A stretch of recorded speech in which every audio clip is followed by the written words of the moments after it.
Good evening once again. Welcome to Blackforce training on Salesforce administration. And I'm Babatope olajide. I'm a senior technical consultant for Deloitte and Rush, and I work predominantly with Salesforce. I've been in the ecosystem for about 4 or 5 years. And tonight, for the next 4 weeks, I'll be teaching you guys how to use the Salesforce platform. So before we go into how to get started, let me show you some of the things we're going to learn, okay? So the first day, we're just getting started with Salesforce, and we're going to be touching base with configuration and setup, okay?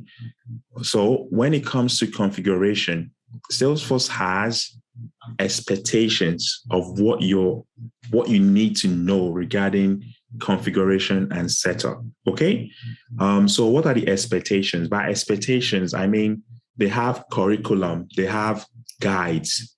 So if you are to work as a Salesforce admin tomorrow, these are the things you would need to know under this segment of Salesforce administration. Okay.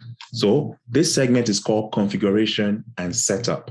If you're going to be writing the certification exam, this segment covers 20%, okay? 20% towards the certification exam. So it's very important. This is the easiest part of Salesforce, but it's one of the most important. If you're going to be working as a Salesforce admin, this is where you're going to spend 80%. Would I say 80% of your time? I work as a developer, architect, consultant, but I spend most of my time with setup and configuration. So I want to assure you that tonight's class is very important. We're not going to finish setup tonight, but we're going to touch base with configuration and try as much as possible to finish configuration. Okay? So what are the expectations? Salesforce expects you to know how to describe information found in the company settings. They want you to know how to do the fiscal year, business hours. They want you to know currency management. They want you to know default settings. They want you to understand declarative configuration of the user interface. For instance, they want you to be able to know what to do when you're given certain tasks, okay? So I will go into more of a bullet point details of what we're going to learn. We're going to learn how to set up a company. For instance, you're given a brand new project and you're required to set up a Salesforce hub for a small business or a local business within your surrounding. How would you get started? What are the licenses you need to get? How do you set up the language, the organization ID? What does that mean? The locale, the time zone, the currencies. How do you set that up? Okay, the business hours, the holidays hours, and how to navigate, how to move around the Salesforce org is very important. And today we're going to learn everything. Okay, so I'm going to stop sharing my PDF and I'm going to go straight into how to get started. Okay, give me 1 minute just to stop sharing. And I'm going to share my main screen.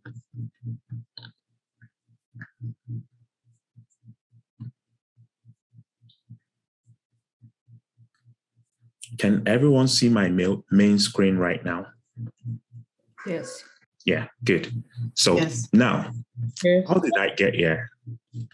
For you to get started with Salesforce, I don't need to explain to you why you're doing Salesforce. My expectations are you've already made your research into the Salesforce ecosystem and you've seen the career path in Salesforce ecosystem, okay? And you're willing to go further in this ecosystem. I know some of you might still be struggling to find out, okay, is this right for me? Is this what I want to do? Don't worry too much about that. You're in this classroom. It's free. For the next 4 weeks, you should get your feet and try to find out if this is for you. But after 4 weeks, you're still asking yourself questions, then obviously it's not for you, okay? So now, Salesforce offers Trailhead platform whereby you can learn everything I'm going to teach you in this class. What does that mean? It means without me, you can still learn Salesforce. Everything I'm going to teach you today or in the next 4 weeks, you can find it on Trailhead trailhead.salesforce.com. Okay? So how do you get there? You go to your URL, obviously. You type in trailhead.salesforce.com. It provides you with a sandbox hub whereby you can now practice everything I'm saying. So I don't have a special Salesforce org of my own. I created it using the Trailhead. And how did I get that? The first thing you would do is you would sign up. Okay? If you already have an account, you can log in. If you don't have an account, you can sign up. My recommendation is you should sign up using social media or the accounts you're familiar with. Okay? Sign up with social media, LinkedIn, Facebook, Google, Gmail. It's totally up to you. But my recommendation is don't sign up like this. Sign up with this. So whenever you want to go back, you can easily log in without any issue. Okay? Can you see how I just sign it into the Salesforce Trailhead? It does not ask me for anything. Just sign up. Okay? So now, this is where you get to learn about Salesforce. These are what they call the trails, meaning that any segment of Salesforce, you can easily go and look for how to do those stuff. So for instance, if I go to Trails and I want to learn, my level is beginner, and I want to learn about admin, and all the courses under admin will come up. As you can see, even though I work in Salesforce, I still learn every day. I still learn how to use Salesforce. I still learn how to do one or two things on Salesforce. So I'm not going to teach you everything about Salesforce. I'm going to teach you everything I know about Salesforce. It's now your responsibility to go beyond what I'm teaching you, okay? So I would recommend going through Admin Beginner, and you can see you have 9,500 points. And you have, obviously, I've done some of my Admin Beginner. That's why it says 40 minutes left. But in real fact, this could be about 40 hours, which is fine. Think about it from learning point of view. 40 hours is just about, less than 2 days. But obviously, if you take 2 hours every day, you're going to finish 40 hours maybe in a month or something like that. But the bottom line is that you will learn new skills and you'll be able to use that skills in the working place, okay? So please don't limit your knowledge to what I teach you in the class. Go on the Trailhead and get started with Salesforce, okay? This is how to this is the official way to learn Salesforce. Everything we do here is to empower you to become better with Salesforce. But this is the recommended way. This is the official way. How did I get here? I signed up using my Gmail. That's what I'm emphasizing. Everyone will go through this and they might probably get into issues. Please sign up using your Gmail, your Facebook, your LinkedIn. It's much easier that way. Having said that, when you learn on Salesforce, you get points.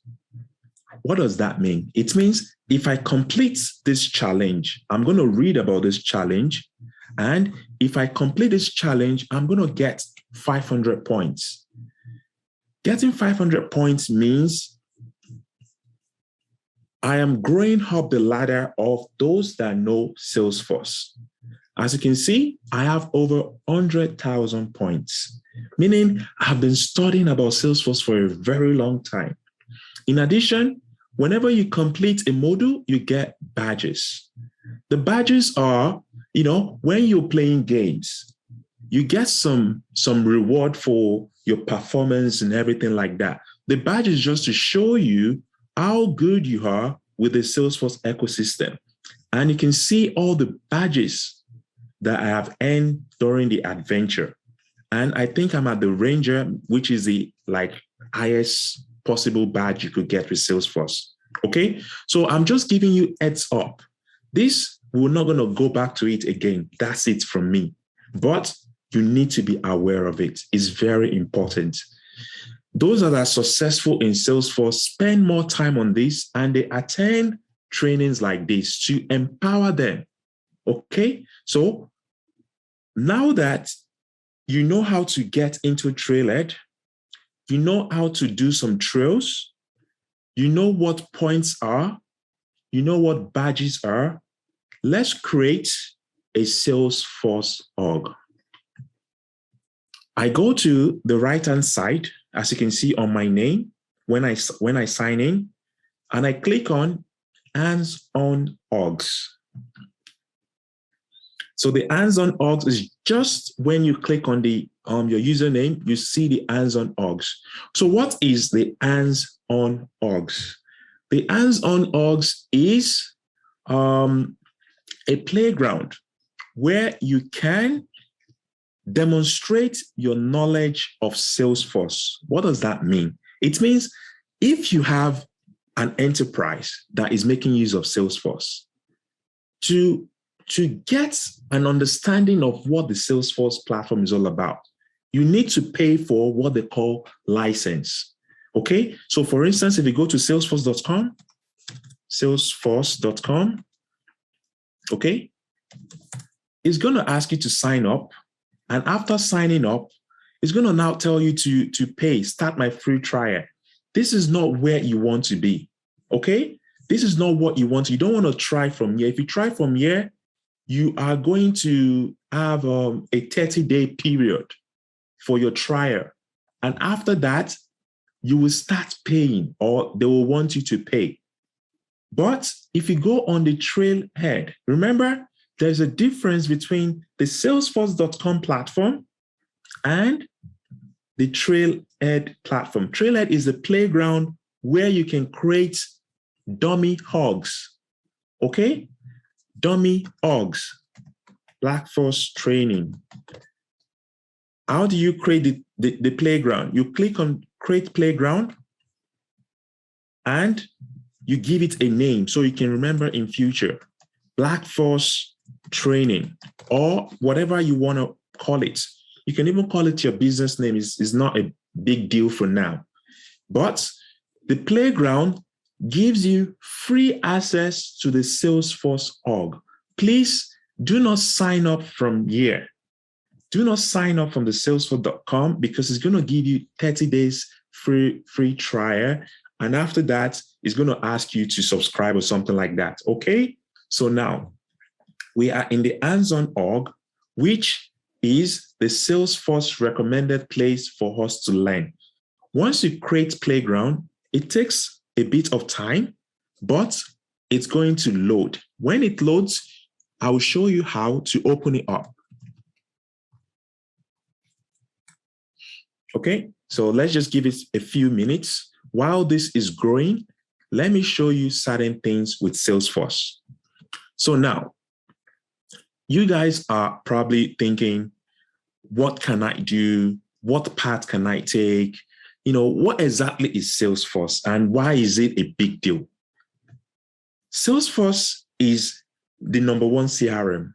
So if you want to work in the bank today, chances are you will come across a department that is using Salesforce. If you want to work in the insurance company today, chances are you'll come across a department that uses Salesforce. Now, the different job roles you can do with Salesforce, different areas.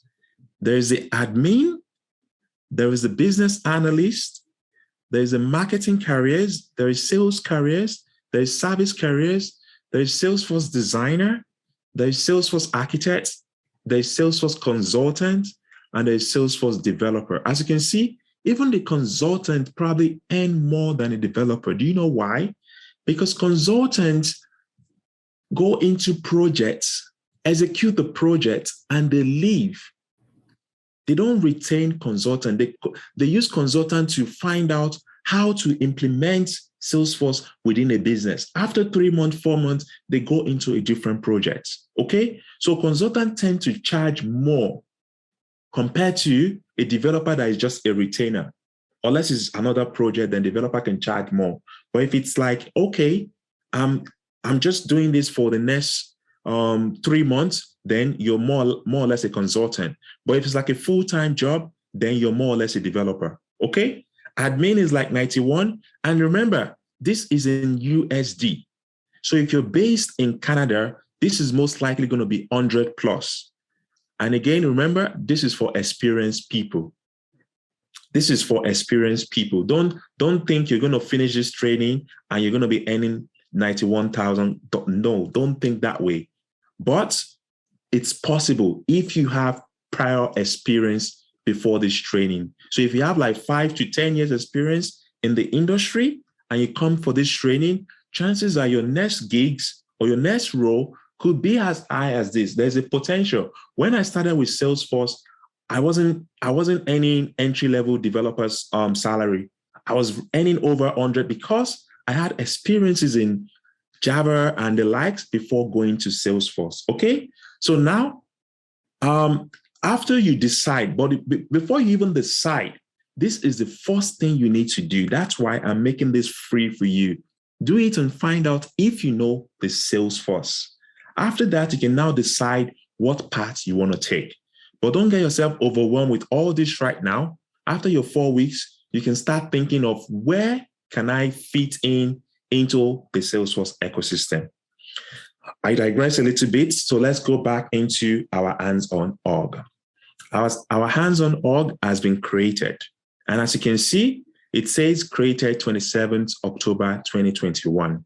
This is a free hands-on org, and you can do anything that Salesforce can do in this free hands-on org, and it does not expire. However, you need to log into this hands-on org every other 3 months. Otherwise, it's going to tell you expiring soon or something like that. Okay? Just like what you see here, expiring soon. If you don't log in, you wouldn't be able to log in the future, but try to log in and play with Salesforce org. So I'm going to click on launch the org. Remember, create playground, wait for it to create. After creating, click on launch Salesforce org. Now, don't get overwhelmed with the Salesforce org. There's a lot to see and there's a lot to learn, but don't get overwhelmed with it, okay? The first thing you would see is your playground starter, but that's not where you want to be, okay? You want to go to an example of an application in Salesforce. So what's an application in Salesforce? An application is just anything Salesforce has either pre-made for you to use or what the developer or the admin has created for you to use. So by the end of this training, you will be creating an application that solves a business problem. You will be creating that, okay? So an application, like I said, is something Salesforce has created for you to use or something an admin or a developer has designed for you to use for their business. So if you can look at this menu on the left-hand side, you go to these 3 dots, the 9 dots on the left-hand side. You can look at all the apps Salesforce has created by default. Okay? All the apps Salesforce has created by default. I click on it. And after clicking on it, I was able to see a bunch of applications. Okay? I was able to see a bunch of applications. Then I click on any of these apps. Okay, I click on any of these apps, but remember, sometimes you have to be specific. Okay, I want to use a sales app. I want to use a service app. I click on the sales app, which brings me to a typical Salesforce org. If you ever work in the industry, this is something you're likely to see. Okay, you're likely to see an org like this that has bunch of features. But today, we are not going to be touching the front end. So when it comes to web development, when it comes to technology, when it comes to using the computer, the things you see, the things you can interact with is called the front end. But remember, our sole aim for today is to learn how to set up our Salesforce org. In order to set up our Salesforce org, we need to go to the back end. The back end is where things happen. The back end is like what you guys, for instance, when you guys are going to single login and everything, you're clicking on so many stuff, you see a lot of modules and everything. That's what we call the front end, okay? But the back end, you probably wouldn't see a lot of things that are not visible to you. The things that you can use to set up the system is called the back end configuration. So how do you get to the back end configuration? How do you get there? If you go to the right, you will see a gear icon. A gear icon that says Setup. This setup is where you will spend 90% of your time as an administrator. Okay? You're going to spend 90% of your time as an administrator in the backend. So how do you get to the backend? You go to Setup, the gear icon, and you click on Setup. When you click on Setup, you're given a different view compared to the front end. We're still going to come to the front end at some point today, but let's focus on the back end. The back end gives you everything that makes the front end to work. The back end gives you everything that makes the front end to work. Okay? So now for today, we have major objectives to find out how to set up a business, to find out how to set up fiscal year for a business, to find out how to set up local. What fiscal year? Fiscal year are just standard or custom fiscal year, whereby if you have a business that starts in March, it ends in April next year, then that's your fiscal year, right? If you have a business that opens every 8 a.m. and closes around 5 p.m., that's business hours. How do you do that in Salesforce? Okay, this is where you get started. The first thing you do is you go to the Home tab, and in the quick find, you type in company settings or company, okay? When you type in company, it's going to give you company information. You click on the company information, and you get a lot of things about the company you're just about to set up, okay? So let's imagine you're given this project. If I gave you a project tomorrow, this is where you start from, okay? Business XYZ wants to set up their Salesforce org. How would you be able to set up a Salesforce org that would automate the billing process for a telecommunication, or that would automate the inventory for an e-commerce website? This is where you set it up. You set up the company information. Now, there's so many things about the company information. The first thing you can see is organization name. Obviously, the business needs to have a name, right? This is where you set everything up. So by default, Salesforce automatically use some profiles based on my Gmail and everything and set this up. And so if you set one up, it's going to look at your profile. Let me show you your profile. The information you put here, as you can see, I put some information here, right? That's what Salesforce used to set up my company information, okay? But you have the liberty. You have the liberty to edit everything Salesforce gives you by default.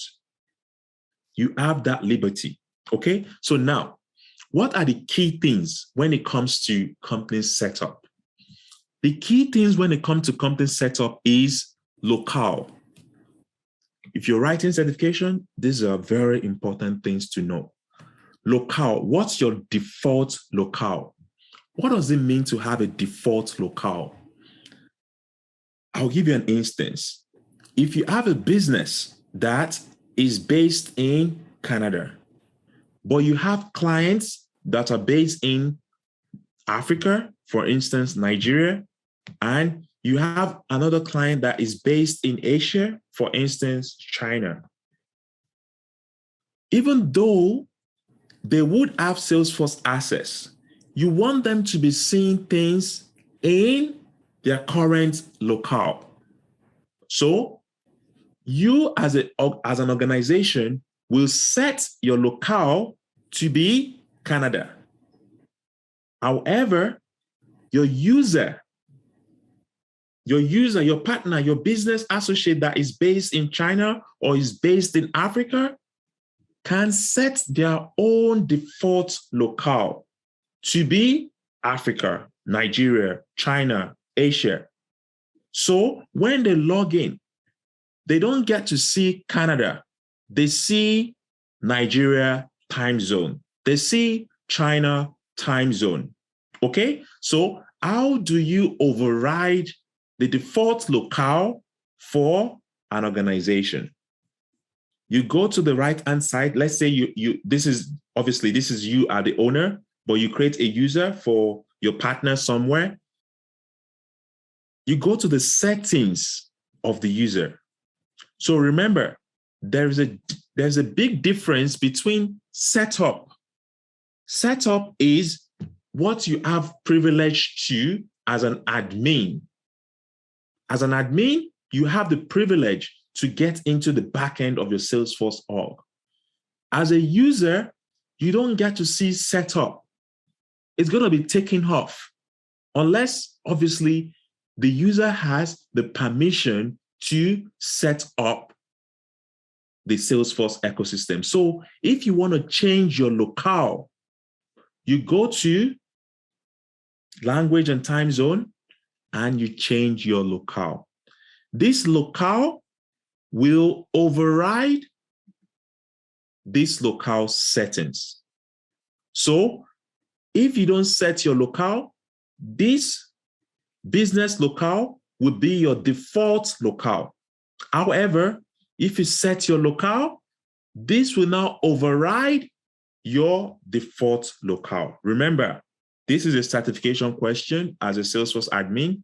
If your interest is to proceed with Salesforce and you want to write a certification, you will be required to know this, okay?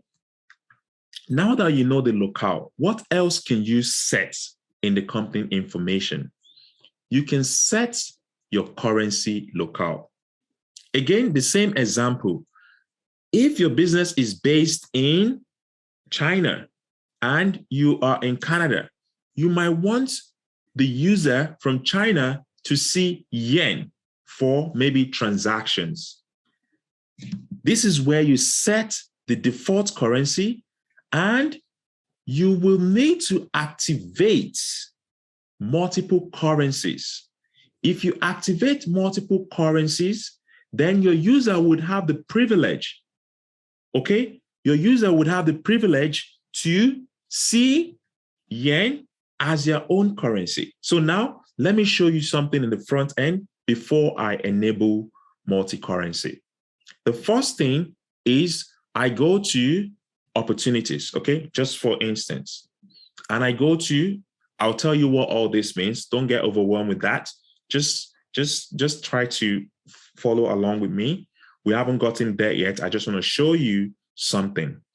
So we have opportunities and we have amounts called $235,000.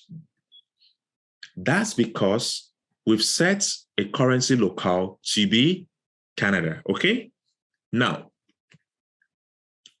if you enable multi-currency, your user will be able to set their own currency, and you should be able to convert this to the user currency. Before you do that, you need to understand something. Like, no one does this at work unless there's a valid reason to do this. So don't just go to a Salesforce org and enable multi-currency. If you do, that's it. You cannot revert it. Again, this is a certification question. If you're going to be writing certification, remember this. It's probably one or two questions, but once you enable or activate multi-currencies, you cannot disable it back.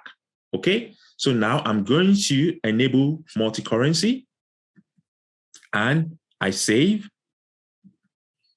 You're going to get an alert. You're going to get, sorry, if you refresh this and you, you edit, it's going to tell you that now if you edit, you cannot take it off because it's gone. Okay, so now, why do you enable multi-currency? What's the purpose?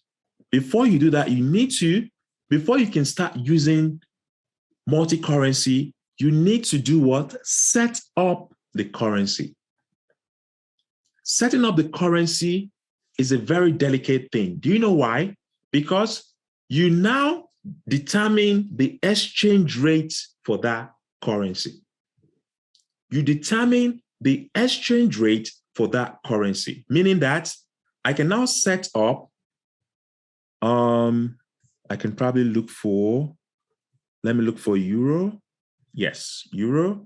Then I say the conversion rate from Canadian dollars to euro is 1.5. And I save. Okay, I save. And if I refresh this page, let me just refresh it twice or something so it can kick in. Let me see if I can change because my locale is still Canada, I think. So let me change my currency.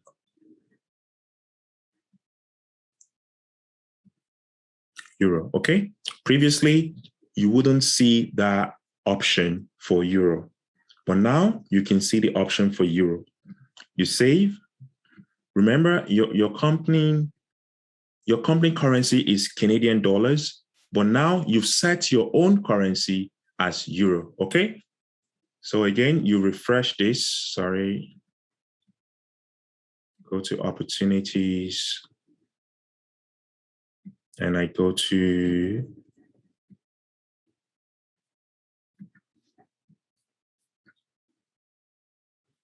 so now you get to see the exchange rate for Canadian dollars in euros. The reason why I can see that is because I have set my own currency to euro. Previously, I had CAD and it makes no difference, okay? But now if I'm based somewhere different from Canada, I would see the euro currency.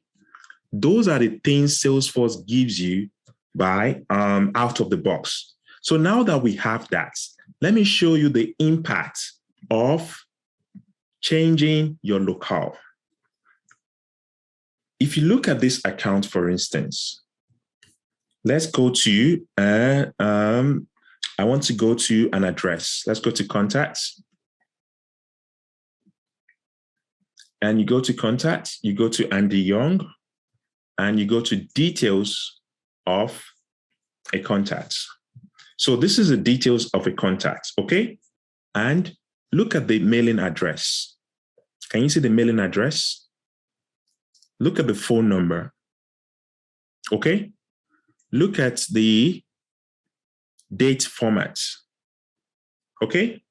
So now, I'm gonna do something. I'm going to change the settings to, I'm gonna change my settings to, my locale settings to, where's my language? Locale, I wanna make it Germany. Save. Okay, my locale is now Germany, and I'm going to go back to my contacts. Open Handy Young. I'm going to refresh so it can kick in. Sometimes it takes a while.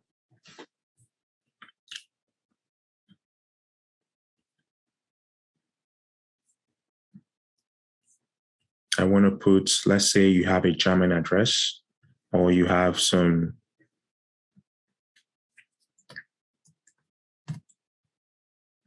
I want to be able to use a different address from that.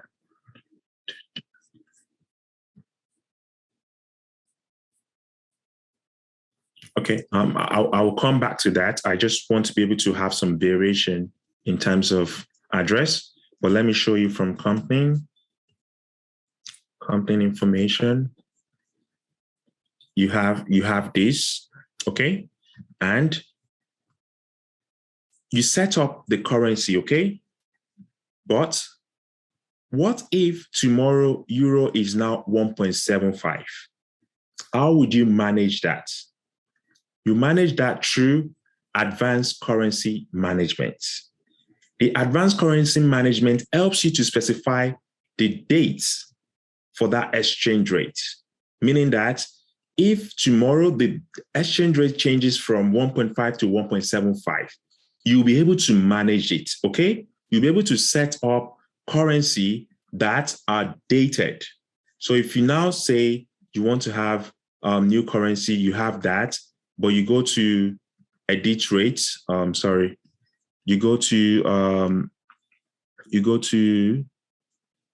don't want to change the corporate. You want to change. Let's just create a new one. For instance, I'll just create the RAM. I'll say the conversion is 1.2. Say enter the conversion rate for your currency to this new. Yeah, 1.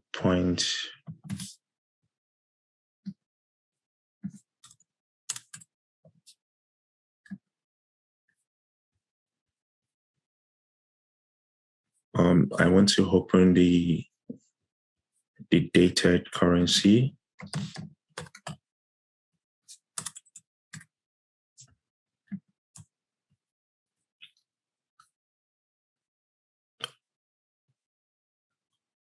Yeah. So one thing you should know is this, okay? When you have the corporate currency, you have to set the corporate currency, okay? The corporate currency will now determine which one will be used as the base currency for your new currency exchange rates, okay? So if you don't set the corporate currency, the default will be pulled from your company information. But if you set the corporate currency, then whatever you set will now be relating to the corporate currency that you've set, okay? So what I want to show the dated currency. I don't know why it's not coming up.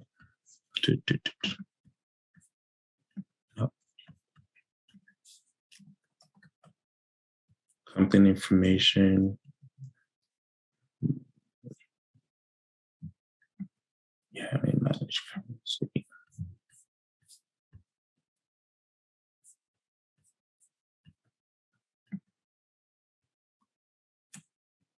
Just give me 1 minute. I think we might not have that feature in multi-currency.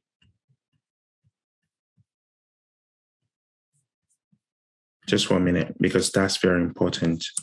Well, it's not as important as every other thing, but currency management, Salesforce.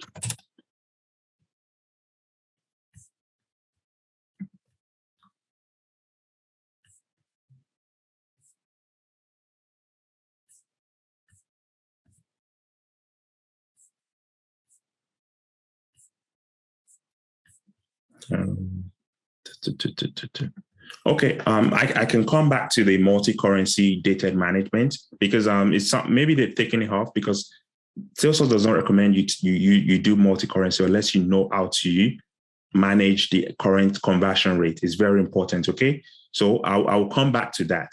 Now, let's go back to the company information. It's very important to understand this. So when you make use of Salesforce, typically Salesforce is license-based. What does that mean? It means Salesforce will ask you to buy a license before you can use a Salesforce org. It's not something that, okay, you have a Salesforce org, then you can add as many users and they can start using your Salesforce org. You will need to buy a license for every user that you can add into the Salesforce org. Now, by default, you get some licenses free of charge. For instance, charter free. You have about 5,000 licenses you can use. These are free of charge, okay? You have Salesforce platform. There's a difference between a Salesforce platform license and a Salesforce license. A Salesforce platform license does not give you the opportunity to do certain things with the Salesforce. For instance, if you want your user to have access to opportunities, accounts, contacts, and everything, your Salesforce platform license cannot give you that opportunity. However, your Salesforce license, remember, these two there's a big difference between the Salesforce platform license and the Salesforce license, okay? The Salesforce license would give you the opportunity to do a lot of things. You can even assign an admin from your Salesforce license. So when you create a new user, you give them licenses, and the more users you create, the lower, obviously, your total license will be displayed, but the use licenses will be displayed. So you need to, first of all, check if you have enough license or an available license for the user you're about to create. If you don't have an available license for the user you're about to create, then you cannot create that user, or the user might not be able to use the Salesforce org. Okay, so you need to kind of like make sure that there's an available license for the user you're about to create. So now that you know where to check the user license, if you're working with a Salesforce org and I ask you to create a new user and you say you cannot create a new user, you need to find out why you cannot create a new user. Find out why you cannot create a new user. Check the licenses. Check how many Salesforce licenses you have. Okay? So having said that, in case you are stuck with Salesforce as an admin, chances are you'll be stuck at work. You don't know how to do something and you want to find out, but you are the admin, you're the last point of contact. How would you raise a ticket to talk to Salesforce rep? When you raise a ticket to talk to Salesforce rep, you'll be asked to submit your salesforce.com organization ID. This is where you get your salesforce.com organization ID. Again, everything I've been saying for the past 30 minutes, we're still within this company information. It's very important because without the company information, you cannot even use the Salesforce. You don't have the default settings for Salesforce. So your organization ID is what you're going to give to the Salesforce, Salesforce customer service, and they'll be able to help you. I think you might even able to get into the help session for Salesforce from here. Let me see.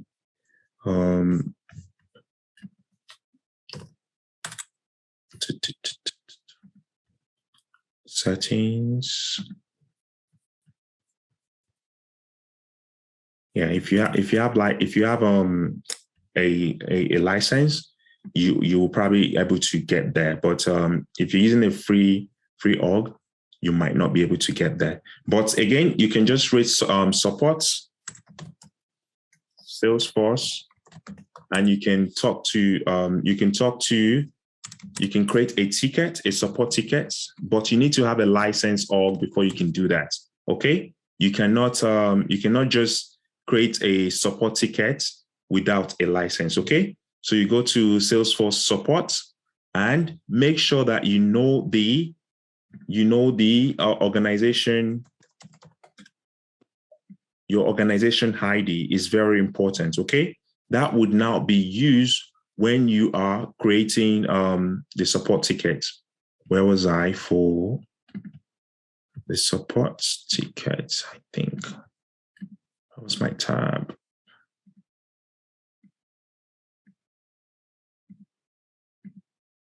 I thought I opened the support tickets.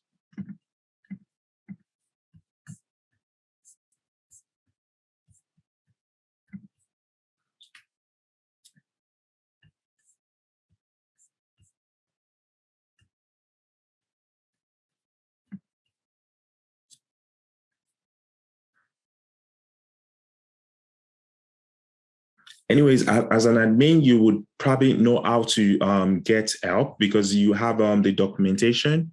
But if you want to get help, normally you contact the support and you will quote that company information, okay? There are some cases whereby you will be required to do that, okay? So now let's go to business hours. What are business hours in Salesforce? Essentially, business hours are just your business hours. Let's say, for instance, I have a business in Tokyo hours. Tokyo hours, I will make this active and I'm going to say we're open 24 hours, okay? Now we have Tokyo hours. If you want to make it default, you can select default and you don't have this check, you have this check. So what's the reason? Why would you have 2 or 3 business hours? You use business hours for cases. So if you go to, again, I know I'm flipping between back end and front end, but that's because I'm showing the use cases of certain things, okay? But we're still going to come to our front end. That's going to be a whole session on its own, okay? So when you're managing cases, for instance, there is what they call service level agreements. And service level agreement will now determine the business hours you've selected will be determined based on the time for completion of case will be determined based on the business hours you've selected. So for instance, if you have a department that makes use of Salesforce to manage their cases, if a user belongs to a particular department and they assign a case to that user, the business hour for that user will be determined, the time of closing of that case or the escalation.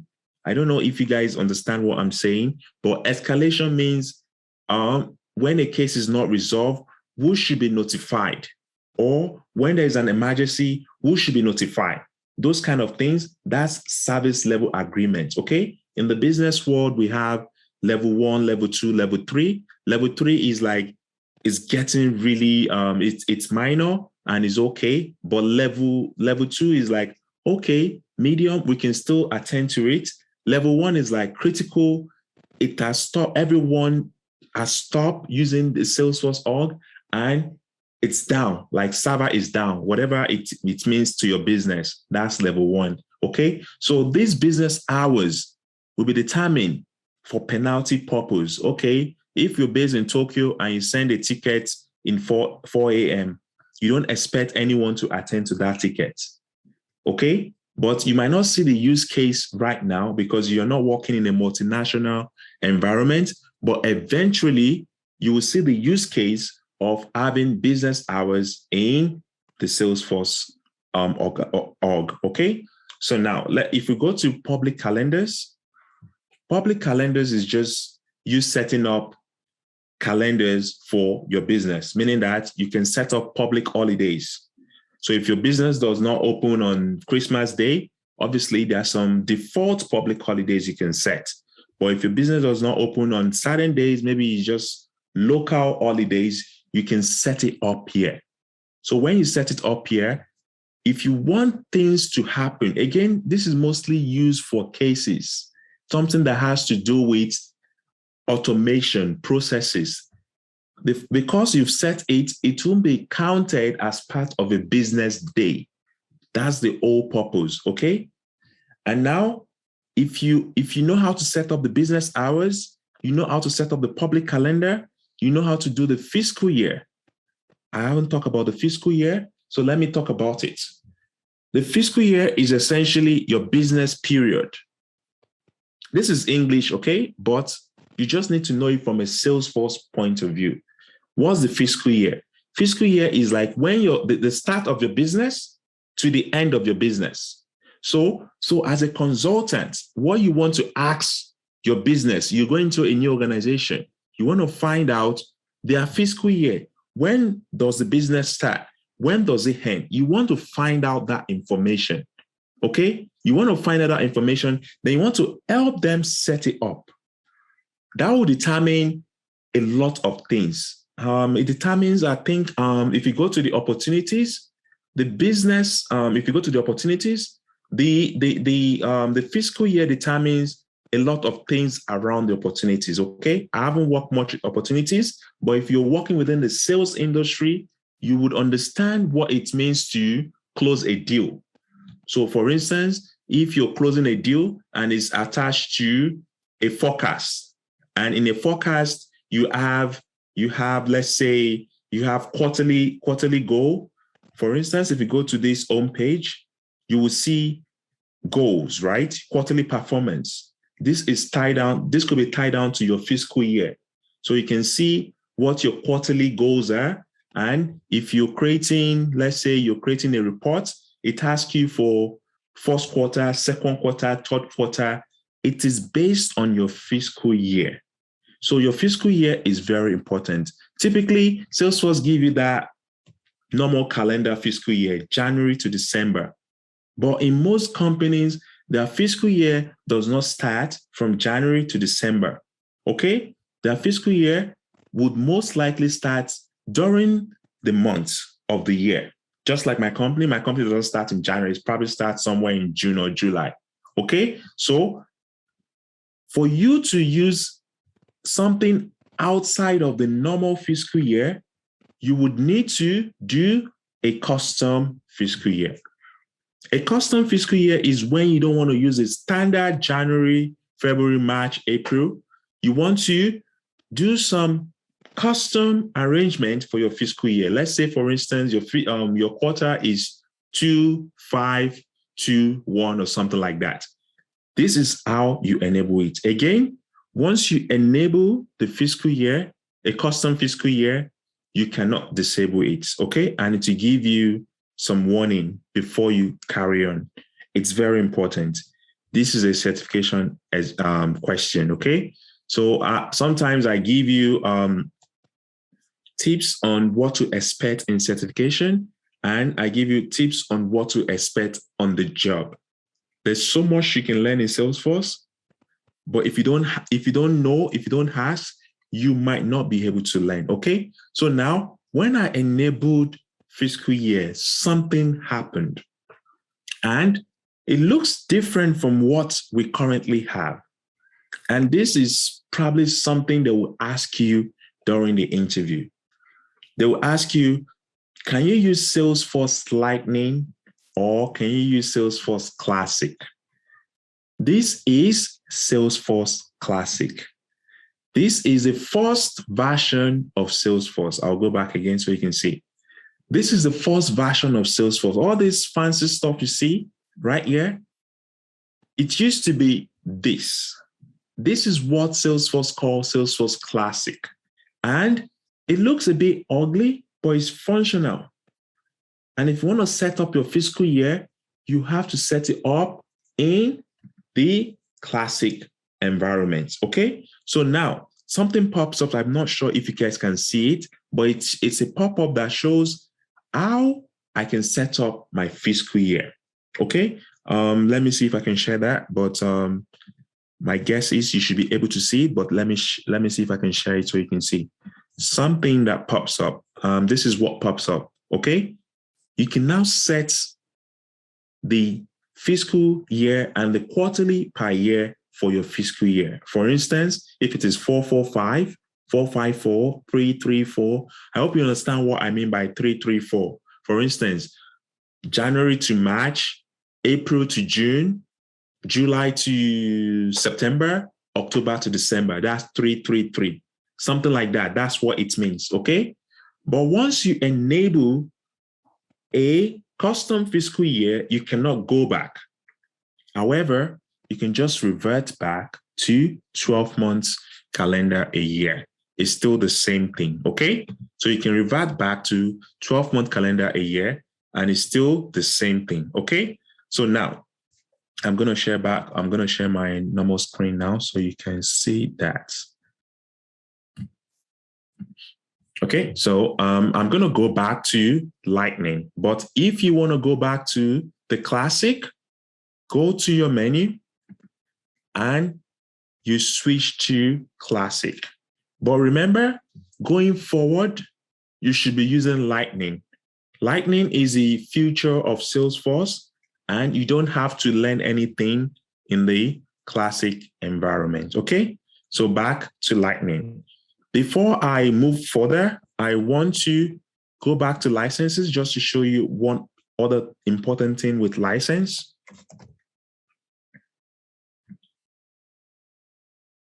Remember, I could get to license from here, okay? I could get to license from here, but that's just the data license. And I can get to license from my company information. It's just by the bottom of the company information. But I want to show you something. Salesforce has different types of licenses. The first one is the one you give a user. Like without this license, a user cannot work. It is called a user license. Okay? It is called a user license, meaning that without this license, your user cannot even use or make use of Salesforce. Okay? So now, if you want to do something more than just using the Salesforce platform, meaning that you want to give someone extra feature, such as a marketing user, then you give them what they call the feature licenses. The feature licenses is what expands your current license. What does that mean? Let me give you an example. I'm gonna go to my, don't think about user setup for a minute. We're gonna do that tomorrow. I just want to show you something. When you're creating a user, it asks you for, is this a marketing user? Is this an offline user? Is this a knowledge user? Is this a flow user? Is this a service cloud user?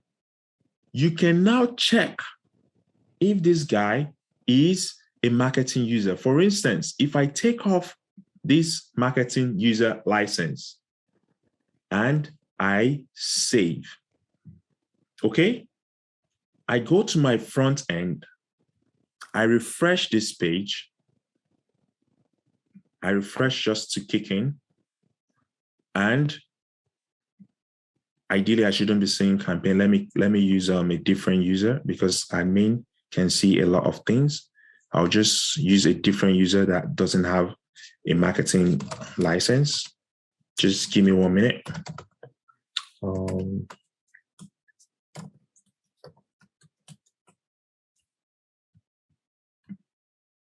Salesforce license. Before anything, you have to give a user license.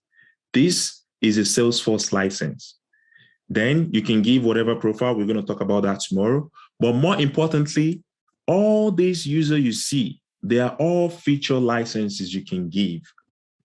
So if I want to have ability to go to campaigns, which is a marketing feature, I have to give this user a marketing user license. Without this license, the user will not be able to access campaign. And there are other licenses you can give, but let's talk about the feature license for now, which is this. And if I go in as this user, I will not be able to see the campaign. I'll teach you how to log in as a user tomorrow. But for the sake of this learning, I can easily show you.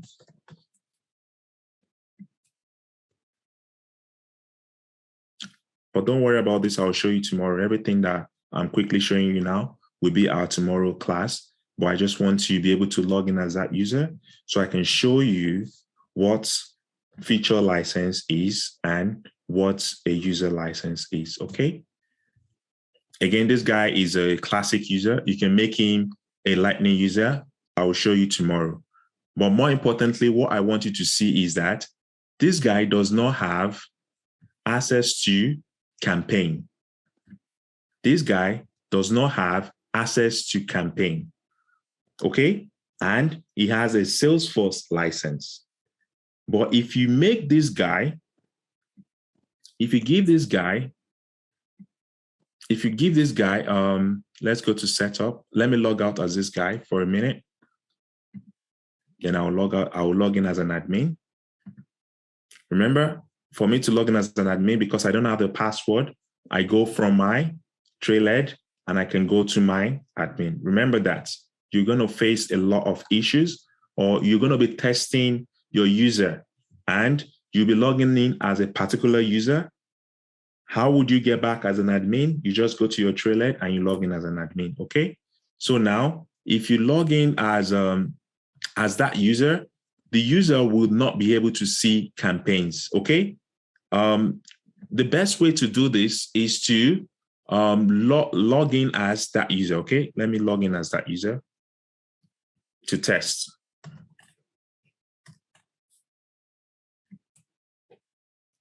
I go to users and I log in as this user. I haven't enable Lightning for this user, but I can if I want to. But before then, the profile I gave this guy, I don't want to give marketing user, I'll just give sales profile. Then I log in as this user.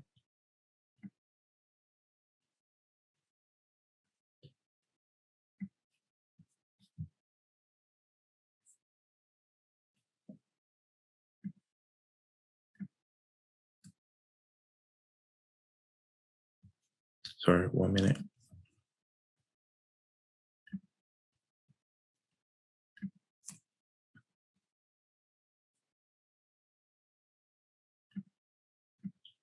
Just give me 1 minute. Let me log in as an admin to enable Lightning for that user, so we don't go to Classic all the time.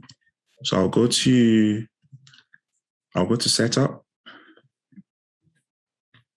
and I'm going to go to, again, I don't want to be teaching you complex stuff right now, but I need to be able to explain that to you. So let me teach you.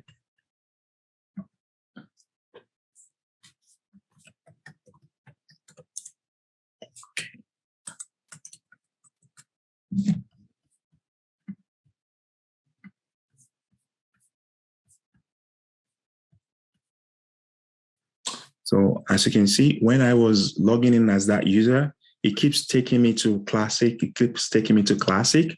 But I want that user to be able to just go to Lightning experience without Classic, okay? It's much better. I'm used to Lightning. I'm not used to Classic. So I had to just enable Lightning for that user. So now when I log in as this user, it should take me to the Lightning, not Classic, okay? So now it's taking me to Lightning. Previously, it was taking me to Classic, but now it's taking me to Lightning. So I want to be able to see maybe campaign. I can just check if this user has access to campaign, which is this.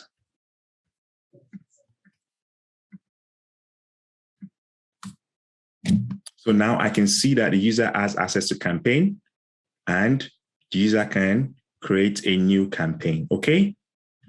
So I'm going to log out and I'm going to take off that marketing user away from that user profile. Then we test again, okay?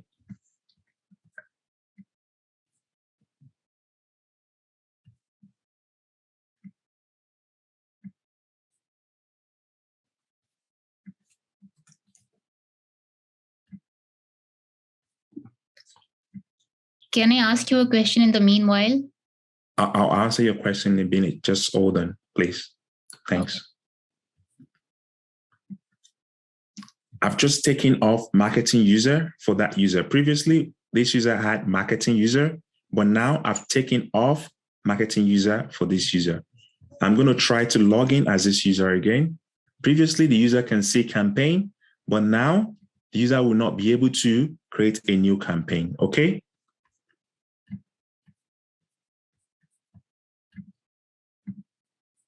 Okay, can you see? The user can see campaign, but cannot create a new campaign.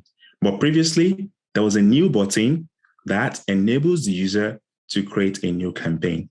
Okay, so I'm going to take a pause there and I'm going to find out how you guys are doing. And I'm going to open the floor for about 10 to 15 minutes for you guys to ask questions. Then I will now go back to the class to teach you the front end features and the likes. Okay? So 10 to 15 minutes for questions and answers. The floor is open. Hi. So my question is, without giving the user marketing feature license, you have created or you have given him a campaign access, right? Yes. So if the profile, I don't want to touch about profile today, but if the profile has access to marketing, they will be able to read campaign. If the profile has campaign access, they will be able to read campaign, but they might not be able to create a new campaign. They can just see it. But I'm going to be touching this in subsequent classes. I think next week, Monday, that's when I'll be talking about objects and everything. But for today, let's just focus on getting familiar with the Salesforce. I need you to get familiar with how I'm moving around from the front end to the back end. Okay? Got it. Yeah. Yeah. If you have a question, please raise your hand and I will call you. Okay? I call, please. Thank you so much, Babatope. I just wanted to find out, must one gather points, right, to be qualified or eligible to write the exam on Trailhead Learning? That's a good question. You don't need to gather points to be qualified to write the exam. You just need to be confident about your learning. So if I give you, I think I'm trying to see if I can give a test every other week. So everything we've learned in a week, you write tests on it. And that test will cover past questions from different, like previous certification exams. So you now see the questions and you'll be like, okay, I think I've seen this before. It becomes easier for you to answer. So that's what I plan to do this course. I hope I have enough resources to undo that. I want to make sure that once we finish configuration and setup, I give you all the questions previously set for configuration and setup in the certification exam. You answer that and you feel confident about it. But the points you get here has no relationship with your certification. Your certification is a dedicated, independent examination you have to write, given by Salesforce. And if you pass that certification, you get your certification qualification for admin or whatever exam you're writing. But it has nothing to do with your Trailhead points. However, you can actually show your recruiter your Trailhead points. Okay? It's something that you should be proud of. Although I've never posted my Trailhead points, I've never posted my certificate. I have over 10 certifications and I don't have them on my LinkedIn or social media. But if you're looking for a job, if it's something you're proud of, please show them. So that's how you get yourself the next gig, Salesforce gigs. Okay? Okay. So, because why I asked was because let's say I just go through with this training and I get to know everything that I should know and I write the exam and I pass it. That's just okay, right? That should be fine. Yeah. Yep. All right. Thank you. All right. So are we going to be having hands-on projects as task to do after the training? Again, this is not related to what we've done so far. Please ask to what we've done so far. All this kind of question you can ask in the Telegram group, but we're going to get project during the third week. Okay. I'll give you everyone project, but I'm going to be reviewing with the members only. Okay. Because you guys are a lot. I try to accommodate you, but I will only review the members' project, not everyone's project. Okay. Okay, so on the playground, we don't necessarily have to be configuring just like you are doing. We should just watch for now, at least. For now, you should watch, but get the video and try to do what I was doing while I was teaching you guys. So you just need to try and do as much as possible. But the playground is where you do it. Trailhead is where you get what to do. Okay, if that makes sense. All right, that's fine. Thank you. Yeah.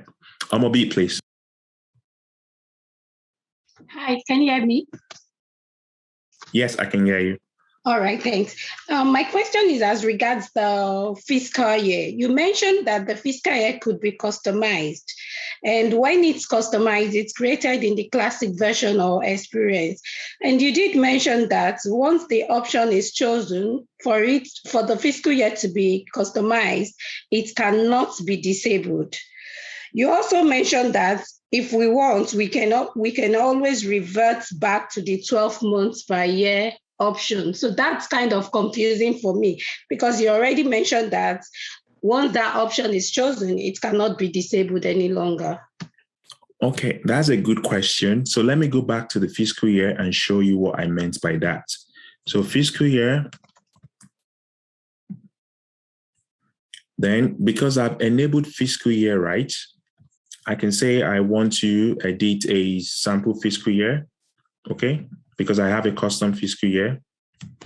I can say, okay, I want this, but if you go to the classic view, which is where you can create a custom fiscal year, you go to Setup, fiscal year. Just 1 minute.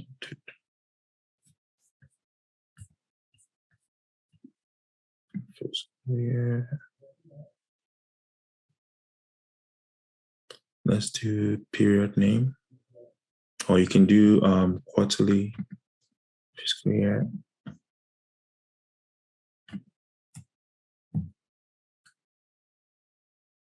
Modify by days.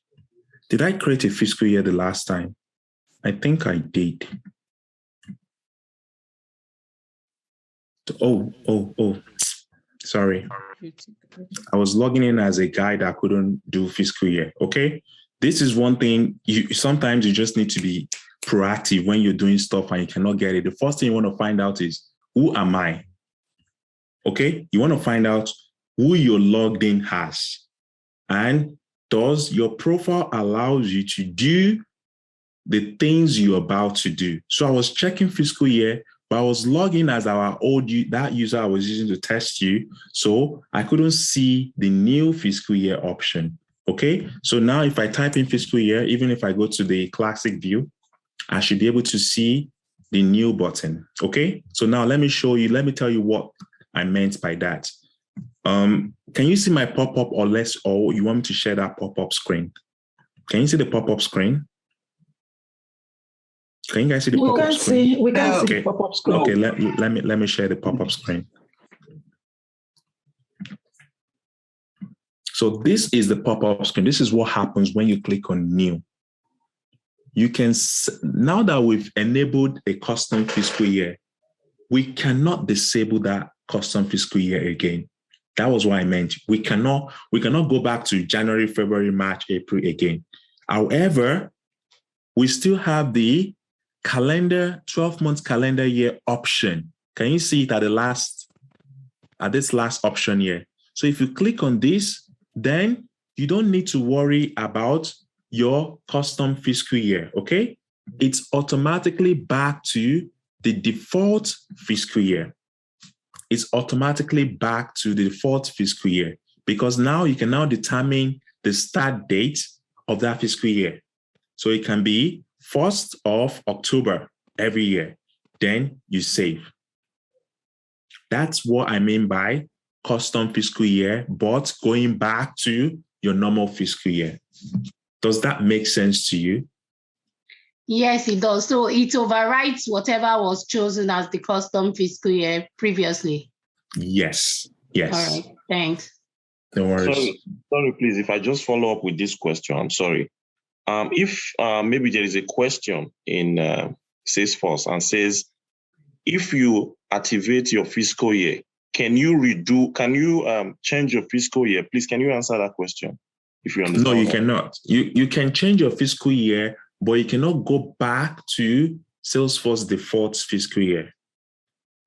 You can change it to something else, but you cannot go back to the default fiscal year. So I'm going to look for questions around that area. Then I will test you guys on Monday. So when we start class on Monday, the first 5 minutes is going to be a live test for everyone. And we'll see who's leading in the leaderboard. Okay, I'm going to gamify it to make sure that you guys are learning and you're remembering stuff. Okay, I want everyone in this class, although it's very ambitious, but I want 50% of you guys to pass the exam. And it's very ambitious, but we can do it. Okay, and I will try my best to make sure that you guys can do it. I will do everything within me to make sure that you guys can pass and you can publicize your certification exams. Okay. Okay, I'm going to call on the next person, and Erica, please. Hi, Babatope. Thank you. Yeah, I did have a question about fiscal, but I believe you answered it. So just to be clear, with the default setting, I can just set that up in Lightning, and then if I go custom, then I just go back to the Gregorian option. Yes. Okay. Yes, you're right. Okay. Thanks. And then for the exam, regarding the Salesforce environment, so we've got Classic, we've got Lightning. Will they be testing us on both environments, or will the focus be on Lightning? Most likely the focus will be on Lightning. They might talk about one or two Classic, but trust me, Salesforce has moved to Lightning for the past 4 years. Then they don't need to test you on Classic again. It's going to be mostly on Lightning. Okay. All right. Thank you. You're welcome. Princess, please. We need to make it snappy so we can go back to Salesforce learning. Hello, Babatope. Thank you. You've answered some of my questions, so I won't dwell on that again. What I just want to say is, please, can you have it at the back of your mind that there are some persons here, I'll speak for myself, with no IT background, and I wouldn't want you to be too fast, because some of us might be trying to catch up and look through. Yes, I know I can do this. I am very confident of that. But I want you to put some of us coming from that angle when you are giving your lectures. So thank you. Thanks, Princess. I'll put that into consideration. However, I want you to know that there's always video, okay? So video gives you that opportunity to stop me and watch what I did or play back, okay? In as much as we only have 2 hours here and there's so much to learn. So I have to move at a pace that I feel we can cover all this in 4 weeks. However, I'm going to put that into consideration. When it gets really technical, I'm going to be putting a lot of pauses to find out if you guys get it, okay? Thank you. Yeah. Grace, please. Hi. Grace. Yeah, hi, thank you very much. I just want to know what you mean by front office or front and the back end. Is it the dashboard that you mean is the front end? I'd like to be able to know the difference between this.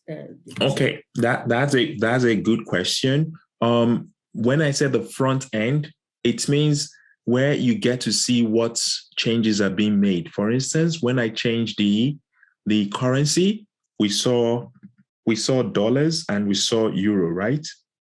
So what this means is that I can see the effect of the changes I made. So the front end is what user sees. This is what, as an admin, you have the privilege of going to the back end to play around with things.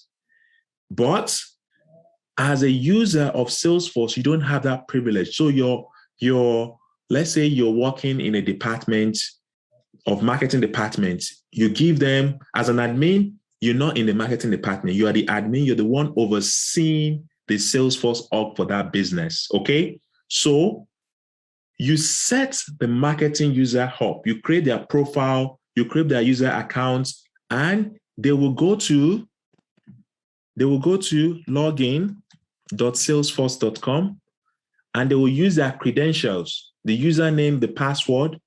When they log in, this is what they will see. Okay? This is what your user, people working in your organization, this is what they will see. However, as an admin, you have this icon here. Only you or people that have the right access would be able to go back and do stuff. This is what Salesforce admin is all about. Everything here is Salesforce admin. How to configure things that the user will see. Do you understand? How to configure the things that the user will see in the front end. So this is the front end. This is what the users see. And this is the back end. This is where admin play around to configure the things that the user will see. Does that help? Yes, perfectly. Thank you. Okay, good. We're going to go very fast now. Niyi, please. Yeah, Babatope. My question is about user license. I observe is name license, not concurrent licensing. What do you mean? Okay, like I know some ERP licensing has to do concurrent in the sense that. What do you mean by concurrent? That's the question. Concurrent is the sense that you can have 10 users, but at a time, if you have just 3 concurrent users, only 3 can use it at a time. Well, that's Salesforce business model. There is nothing we can do about it. Concurrent. No. Where I want to check now, is there a situation where you have 10 users, but I read it that you can maybe make some inactive if they are not available. Let's say you run a shift, for instance. Yes. We're going to touch user setup tomorrow. We're going to demonstrate everything. So basically, you can have users that are inactive and they would not count towards your license. Okay, so I don't want to start talking about users right now, but you will have users that are inactive and you can still create more users and give them active license. Okay, we're going to talk about user licenses tomorrow and user setup.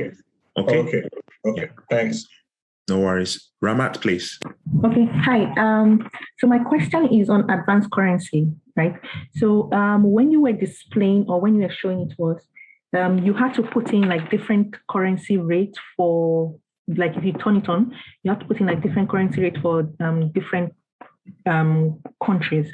But my question is, is there not an effective way of managing that? Like if you connect, if you haven't done a project where you have to connect that part to like a platform like exit.com, because if you are working in an international company that has different currency rates and currency rate changes per day or per I'm just being curious on that. Yeah, I know what you mean. And that's a very good question as well. What you just need to do is you will have to hire a developer that will connect an API. For instance, you can connect an API to a live exchange platform, and it will give you the latest rate. So it's not something you manage yourself, but it's something a developer can do, and they'll be able to manage it. Again, there is also a way to actually develop a simple application that will give you the exchange rates that you can manipulate dynamically. Okay, so those are advanced stuff. That's why they call it advanced. Then if you enable it, be ready to maintain it. Okay, so you just need to be aware of it as an admin. But as a developer, you might show interest in developing an application that will help you manage dynamic currencies. Okay. Okay, thank you. Yeah. So we're going to next. We're going to Isaac, please. You can go ahead. I need to raise my hand down because I'm still setting my domain up. So, but that's okay. Oh, it's okay. Okay. Edosa, please. Edosa. So it's about the user licenses. So since you said you're going to touch it, you're going to take the class tomorrow, then I think I'll just leave the question for tomorrow. Okay. Adiola, please. Good evening. Thank you. My question is on the currency. You said once you click that, you can't go back to change it. Let's assume you made a mistake, right? Do you need to start the whole setup again, or what do you do? So one thing about currency is you have to discuss with the business. As admin, you don't just click on anything. The BA will give you instructions from the business. This is what we want to do for our Salesforce org. Then you will create that user. Then you will create the page. Then you will create the app. Then you will enable the currency. You cannot enable the currency without the BA giving you that instructions on whether you should enable the currency or not. Okay, so that's just heads up.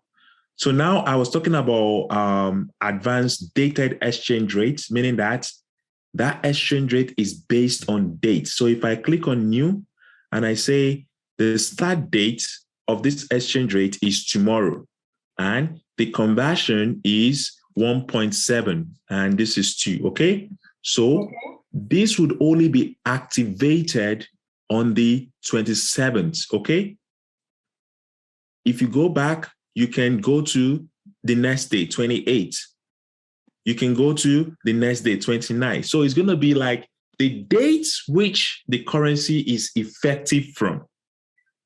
You need to understand that. Again, this is just advanced stuff. You don't need to know this as an admin, but it's something that you should be aware of, that there is a dated exchange rate that is based on effective date going forward, okay?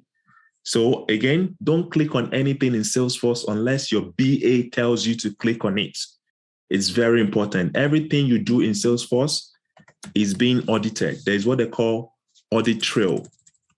Again, this is just by the side. I'm just giving you some tips in Salesforce.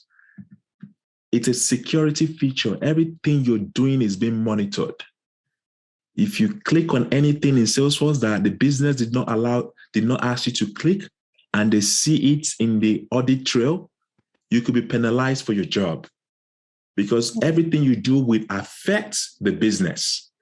And don't say no one is going to see. Someone is logging it. And if they cannot trace it, Salesforce can trace it. Remember, everything is on the cloud. Yes. So you have to be confident about what you're doing before you do it, okay? So this is audit trail that tells you who is making changes in the Salesforce org, okay? Okay. Yeah. Thank you very much. My second question has been asked by someone else. That's on updating the daily rates.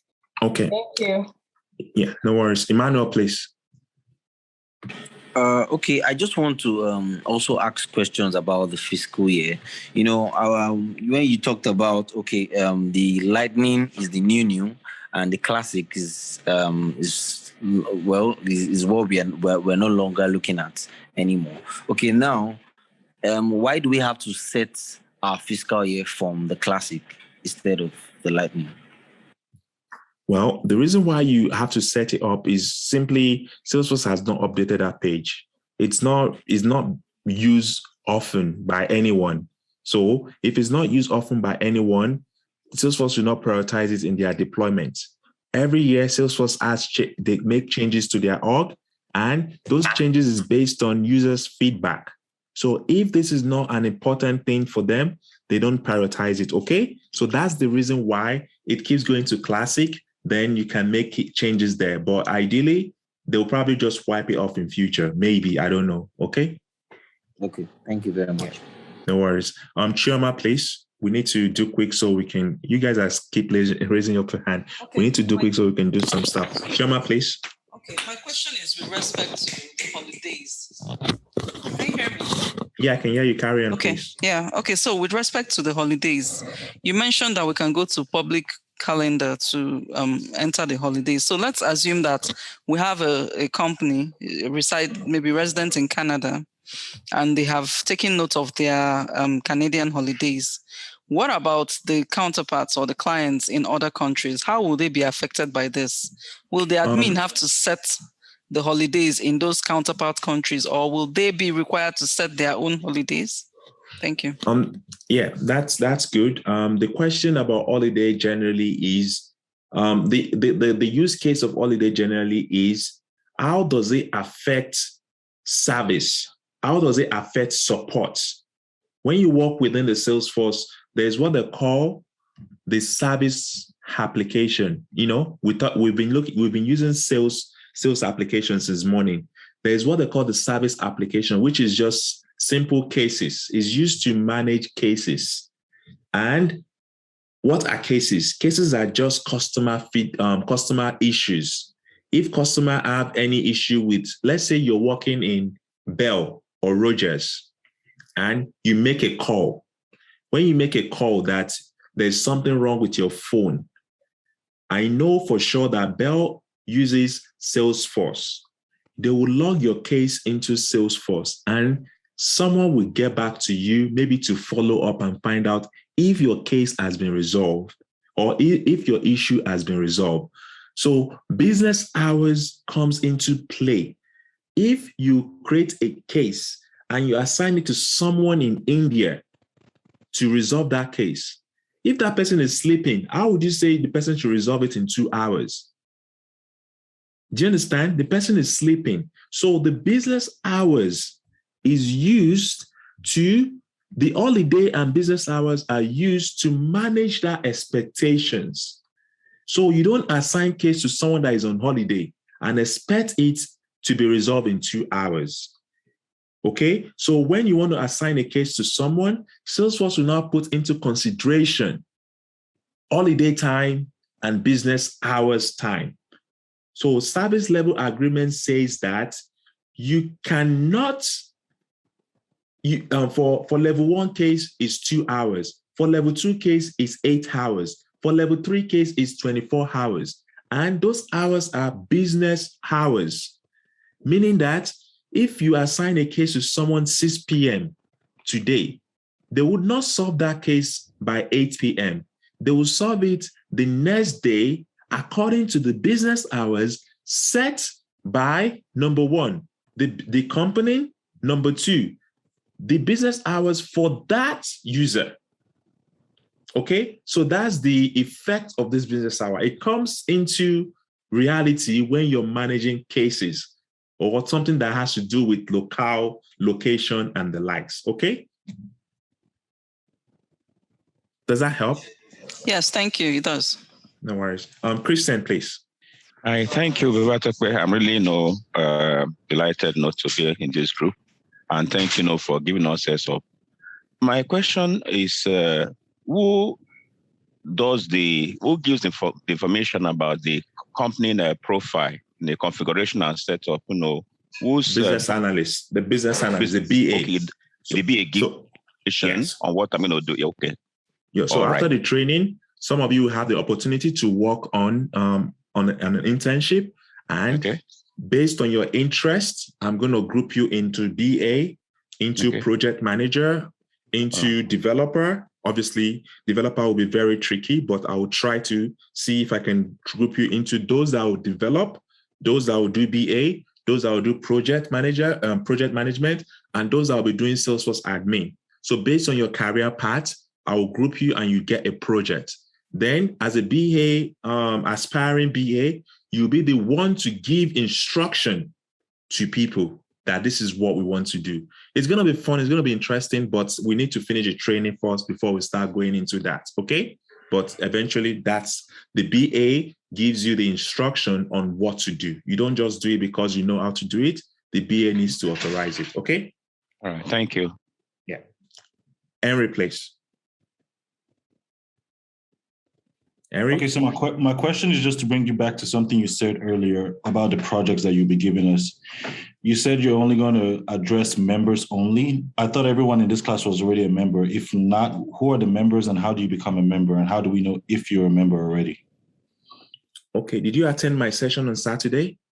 Yes, I did. So why are you asking this question, Henry? Because I thought everyone in this group already is a member. I just want to make sure that none of us are missing anything that is important when you do actually send out the projects is where I'm at. Everyone in this group has shown interest in the Salesforce admin, and it's a free training that I'm giving out to everyone that has shown interest. However, the members will get extra privileges almost after the training, not right now. Right now, everyone gets almost equal opportunities and everything. But after the training is when the membership effect comes into place. Okay, so the members are those that have paid a token to enable us facilitate a lot of things. And my expectations are you should be aware of that. And if you're not, we can talk to me outside of this class so I can explain more to you. But let's ask questions regarding what we've learned today. okay? But let's discuss about that after the class, okay? Okay, Henry, are you okay? Yeah, that works. Yeah, that's fine. Yeah. EL, please. So we have 2 more and we're going to go back to learning before we close for tonight. EL, please. Yeah, I just wanted to ask, like, with the currency, is it possible, like, for example, you have a Forex business, is it possible to automate that conversion rates, or we have to do it manually every time? Again, I told you that you can automate it if you have a developer that can develop the integration for you. However, Salesforce, I was going to go into this, okay? But again, while you guys are asking the questions, I will tell you how you can do it if you don't have a developer. One thing Salesforce encourage us to do is to use the App Exchange. The App Exchange is where you can get things outside of the box. You don't need to hire a developer to do this stuff for you if there is someone that has done it before. So if I check for currency, it's going to give me currency updater. So I don't even need to hire a developer. Advanced live currency. I'll just install this application into my Salesforce and everything kicks in. So if you're working within the Forex industry and live currency depends on your business depends on the live currency, then go to the App Store and find out an application, just like a plugin. You plug it into your Salesforce and it starts giving you live updates for currency, but you have to configure it before you can use it, okay? Does that help? Yeah, that helps a lot. But I also, sorry to add this last thing, but I just wanted to find out, like, how easy is it how often do we get Salesforce updates? And with out-of-the-box plugins like this, like, do you have to go back all over again to configure it again? Or it just, when you update the Salesforce, you have your plugins already there, still there? Or how easy is it? Do you get what I'm saying? I know, like, with ServiceNow, it's really difficult to do out-of-the-box stuff, because if you do it with every update you get every 6 months, you have to start all over again and configure all over again. So is that the same case here? You don't have to configure all over again. Once you've done it once, that's it. However, you still need to be watching out for updates from the developer, right? Because you're using someone else's application. They need to be watching out for it. In case the person has updated the application, then you have to update it yourself as well. But it's not something you do all the time, okay? Thank you very much. Yeah. Olawale, please. Okay, good evening. So just a quick one in respect of what you mentioned earlier on the BA giving instruction. So the instruction, will it be through the application, or is just more like a formal via mail communication to say, do this on, or these are my business requirements, or it happens on the same platform? Oh, so BA is a different concept on itself, but Salesforce BA is just someone that has knowledge of Salesforce and a knowledge of BA, okay? But BA is business analysis and is different from everything we're doing today. However, if you want to become a Salesforce BA, you need to have the knowledge of Salesforce before you can say you want to write requirements for Salesforce projects, okay? So that's just the difference. Okay, so that's fine.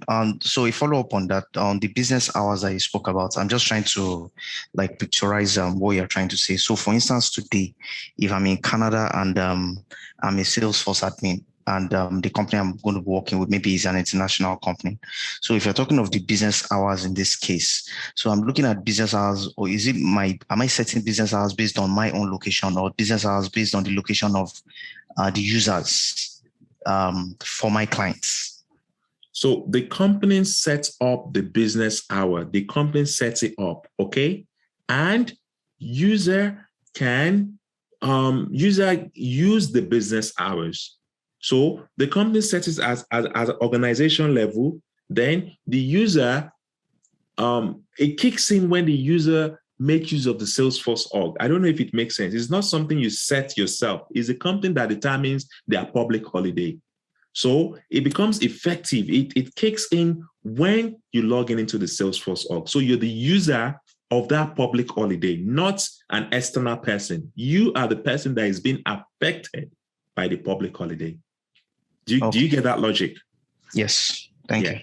And again, you can override certain settings of the user. You can go to your settings and override certain settings of the company. So if the company has set the language is this, you can change it if you don't like it. If the company says, what again can you set? You can set a lot of things, but not much. As an admin, you don't probably have much, but you can do a lot of things. Can you see? You can edit this and do a lot of things, but this is your profile. As an admin, you have the option of going to your profile, but you don't want to be doing that, right? Okay, so let's quickly go to Adewale, and Edosa will be the last. Okay, Adewale, please. Thank you very much, Babatope. I'm really happy to be here tonight, and it's a great privilege. So I'm someone that likes to, do self-learning, and I'm particularly interested in setting up my registration on, the Trailblazer. And I'm kind of stuck at some point where I'm requested to add a Trailblazer personalized URL, right? I'm trying to register with my LinkedIn profile. How did you get to Trailblazer? Trailblazer is your profile. It's different from the hands-on org. I did not even touch Trailblazer today. So it was where you said we should go to Trailhead. Oh yeah. Right. I remember. Yeah. And then you said we could register through any of everyday apps like Google, LinkedIn, and such. So I tried using my LinkedIn account. So when I did, it asked me for my first and last name, and it asked if I wanted to go public or private. I chose. Those are personal opinion, personal customization. You don't have to worry about them. You just go with the flow. Like you can see, my name is this, I think. Sorry? It wouldn't, sorry to get ahead of you. It wouldn't let me continue. There's a button that says next, I think, which will take me to the page where. Let me try it. Let's try it together. If we achieve that today, that's good. So I'm going to go to LinkedIn. Okay. I'm not going to use my LinkedIn. I never use those kind of stuff. I'll go to sign up. No. It's okay. You can use it. It's just that LinkedIn has some personal information, right? And if you want to share your profile to recruiter, it's a good thing to have. Like you have your profile and everything.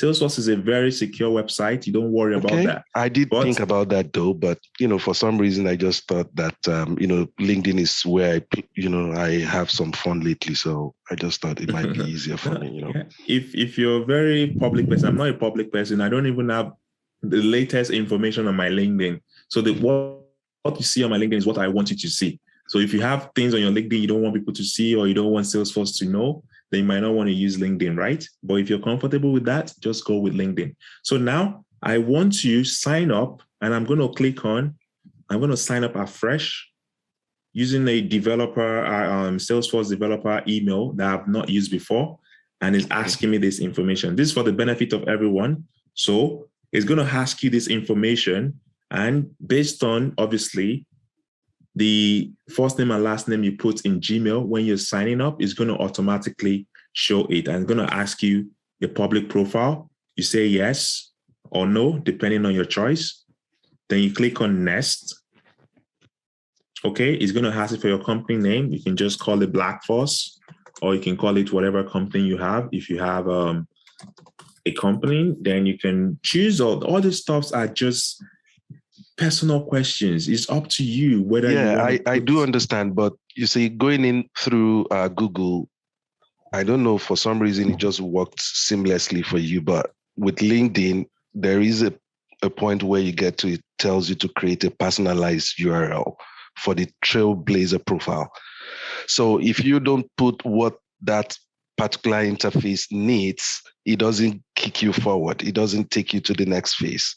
So maybe I'm just going to try to, clear out everything. I did try it, but it keeps taking me to the LinkedIn profile that I was already setting up. So, but maybe I might just try that another time. I just don't want to waste your time on that. Thank you very much. URL in that place will work for you. The LinkedIn URL will work for you if you put it there. Yeah, I did. Thank you for that. I did copy my LinkedIn URL, pasted it there, and it will just not, take me to the next page. So I don't know. Okay. Let me say, but you can just clear it out and, start or use Gmail, and that will be fine. That sounds good. So I think I'm just going to try that option, and then I see what happens. I don't want us to be held back. It's okay. It's okay. Thank you. It's a valid question, and please, guys, for you guys that are not subscribers, this is your forum to ask questions, but I'll try to limit it as much as possible so we can cover a lot. We have 4 weeks, and we have to cover everything within 4 weeks. So I'll limit the question to about 15 minutes so we can go back into the training. That's where you learn. Questions will be 30 minutes max, 15 minutes in between and 15 minutes after. But in between, we're going to learn as much as possible, okay? But for members, they can always ask questions in the open forum or through emails, and they'll always get a response. These are the kind of things I'm trying to put in place so we can move fast as much as possible, okay? So I'm going to go back again to my account. I want to show you 1 or 2 things before we stop for tonight. Log in with Google. I'm going to choose my normal account, and I'm going to go back to my hog, which I created the last time. And we have about 10 minutes. I'll try to show you 1 or 2 things before we end today. So now, this is the front end. I was telling you about the front end the last time, okay? This is the front end. What can you do with the front end? You can do a lot of things, okay? But let's kind of start with what these details are. The details of a page. Look at it. Looks like this, right? You can change this. This is what they call the user interface record page details. You can change it if you don't like this format. As an admin, all you just need to, like I told you, everything you need to do is in the back end as an admin. Always remember this. Anytime you're doing something and you feel like, how can I change this? You have 2 options. You can change it right here if you can, but most of the time, it's going to be where this gear icon is. If you're an admin, this is where you're going to make changes to anything. You want to make changes to this page, you click on Edit Page, and you can take off the things you don't want on this page. You can just delete it, delete it, delete it, delete. If you don't want the chatter, take it off. And you save. And you activate. Then it's going to ask you, do you want to activate it for everyone in the Salesforce, or you just want to activate it for yourself? Then you choose if you want to have it on desktop, phone, or desktop and phone. It's up to you. Once you click on that, you save, and it will be activated. So next time you go to this page, the account page, the chatter will be gone. That's how to make changes to the chat, to take things off the page you don't want. You can make all this page empty. It's up to you. As an admin, you have the right, not the right, you have the privilege to take it off, okay? This details page, you like this way, you can change it to something different. How can you change it? Go to Setup, and you go to Record Page. Remember, this is your record page, which I'm going to explain in subsequent session. But remember, record page settings, and you can determine how you want it to look like. Currently, we have it as grouped. Remember, this is grouped. And you can have it as full view. Everything you can do is in the back end. as an admin, you can make these changes. But remember, you have to be savvy about Salesforce. You need to kind of like understand how to make changes to the layout of Salesforce. Now, there is what, can you see that when you go over this, you can click on this and you can make changes to that. You can enable this and you can disable this from where? The back end. How do you do that? You go back to the user, the setup. That's the first thing you do. You go to the setup. After the setup, you go to the user interface. User interface, okay?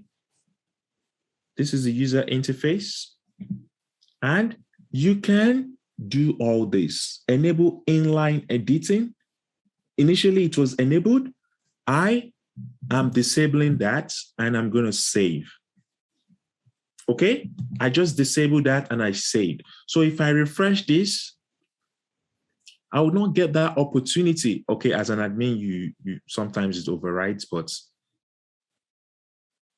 let me just refresh to make sure that user interface, enable inline edit, enable enhance, enable over details. I'm just going to disable all this, but you can always enable them, okay? But I'll log in as that guy, as my dummy user. This guy is going to be the person I'm using to test for most of my stuff because it doesn't have the admin privilege, okay? Which is a good thing for us to be able to play around with. Okay, so I'll go to this. I can still edit that. That's strange. Let me see the settings again. Just give me 1 minute. Let me see the settings. User interface. Oh, sorry, I need to log out of this guy. Log out. Then sometimes if you make changes and it doesn't work immediately, you need to kind of like refresh your page because obviously Salesforce is a cloud. Sometimes it takes a while before your changes kicks in. So changes kick in. So you have to refresh your page almost 3 to 4 times before the changes comes into play. But again, why is it broken? Okay, I'm going to log out of this guy and I'm going to log in as an admin. Okay, admin can do stuffs, but anyways, the point is that you can disable all this stuff. Okay, you can determine how this over should work. So what I would want you to do is actually to go to the back end and go to your user interface when you're studying in your personal time. Go to your user interface and either enable all these or disable them and see how it works, okay? So enable them for a start, test it, and disable them to see how it works. But more importantly, make sure that you refresh this page, otherwise it won't kick in, okay? Try to refresh it as much as possible so it's gonna kick in. So essentially, the user interface is where you can see stuff in quick view. For instance, this account has contacts. If you don't want to click on the contact, you can over the contact and see details. How do you get to see this information? Again, it's in the back end. You set it up and you can see it, okay? That's number one. This is what they call the action button. What's an action button? Action buttons are buttons that gives you action, like action to create a new record, action to delete a new record, action to change the owner of a record. So you can delete, you can change owner, you can share, and you can do a lot of things. You can create a new contact. It's called action button. These are record-based action buttons. And there is global action button. The global action button is where this action button is applicable to any object in the system. I'm going to explain what that is in subsequent classes, but have that at the back of your mind. The global action is independent of records, and you can see it on the right top side of the page. Whereas the record action button is based on a record. That means if you want to create a new account, you cannot create it from the global action button. You have to create it from the accounts records page, and you can now create action based on accounts. Whereas global has nothing to do with a specific object as such, unless you've developed or you've designed it to do action based on a particular object, okay? So what I want you to do is play around with the Salesforce, try to set up your company, set up your language, set up your currency, set up business hours, and see how the Salesforce works. Now you know how to get into your hands-on org, you know how to open a Salesforce org, you know how to switch between applications, you know business hours, you know currencies, and when you're given a new project, these are the first things you need to do before you can start using the Salesforce org. I'm going to stop here for tonight.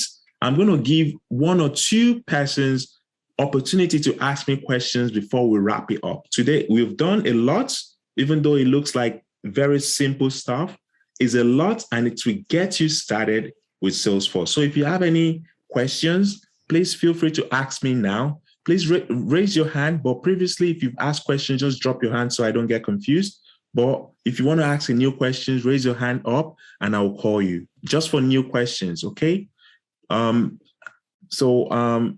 Quickly make it like very, very brief. I want to stop in the next 2-3 minutes. So make it brief and straightforward so I can answer you quickly. Shema, please.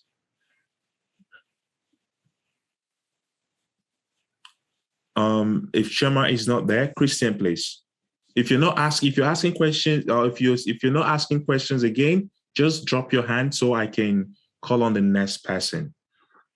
Okay, John, please. Hello, Babatope. Yeah. It's just not a question, it's a suggestion. Can we have like a members group on Telegram? Maybe we could start discussing some things even there. John, don't worry about that, okay? Don't worry about that. I want you to focus more on this training, and what happens after this training, we're going to discuss about that. But if you're struggling as a member, then we're going to reach out to you guys and stuff like that. But please kind of like bear with us. We're still processing a lot of things, and in due time, we're going to reach out to you. But if you're struggling right now, then I'll be worried if you're a member. I don't expect you to be struggling right now because we haven't done anything technical at all, okay? However, don't worry about the process. There's a process in place, and we're going to use that process, okay? But let's ask questions regarding what we learned today. Don't worry about the process. There's something good in place that we're going to use, okay? Okay, I'm going to go to the next person. Otman, please.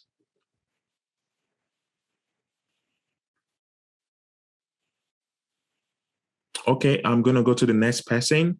Doris, please. My question. Oh, sorry. I was actually talking. I didn't realize I was muted.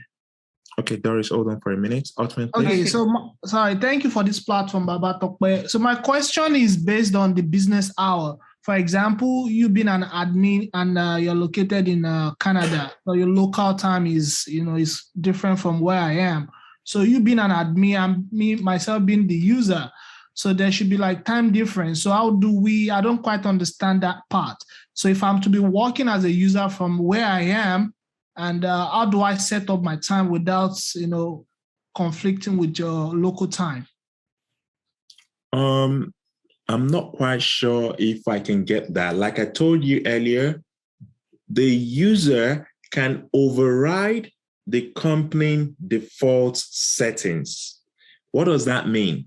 If the company says, okay, I'm based in Canada and all my users need to work based on Canada time zone. As a user, I can say, okay, I don't want to listen to the company. I can go set my own locale. I can now change it to something else. So a user has the power to change that, but it will not affect the company operations or anything. It's just going to be the user changing that locale to fit into their schedule. For instance, if you're based in Nigeria, or if you're based in China, and your company is in Canada, you know that 8 p.m. is like 1 a.m. Do you want to be operating at 8 p.m. thinking, oh, it's 8 p.m.? No, you want to be operating at 1 a.m. because it's going to fit your time. Or perhaps you want to be operating at 8 p.m. just so you can feel among that you're based in Canada or something like that. You have that power as a user to override that settings, okay? Okay, so and it doesn't require any permission to do that. As a system admin, you can enable that feature. So system admin enables the feature that gives that user to override that settings. There are some settings you cannot override, okay? But if you're a user, you have that opportunity to override the basic stuff such as locale and the likes. But the system admin needs to enable those countries before you can override them. For instance, if the admin has not enabled Tokyo, Japan, you cannot add it to your organization. It has to be enabled by the admin, and based on that selection, you can now add those countries or those options in your business. Okay, so I think maybe it's something I can touch base tomorrow before we go into something else. So as you can see, I have. Can you see my screen? Yeah. I have all these countries enabled. So if I don't enable certain language, you cannot select those language because I have not put it into available languages. Okay. So the company needs to say, okay, anyone can change to French. So if I put French here, then user, okay, save. I go to user settings. I should be able to see French as a language. Where's French? I need to refresh this page. Oh, that's Francais. French is there, yeah, Francais. Okay. Yeah. So if the company takes that French off, let's try to take it off in our language, then you will not be able to see it because the what's the language?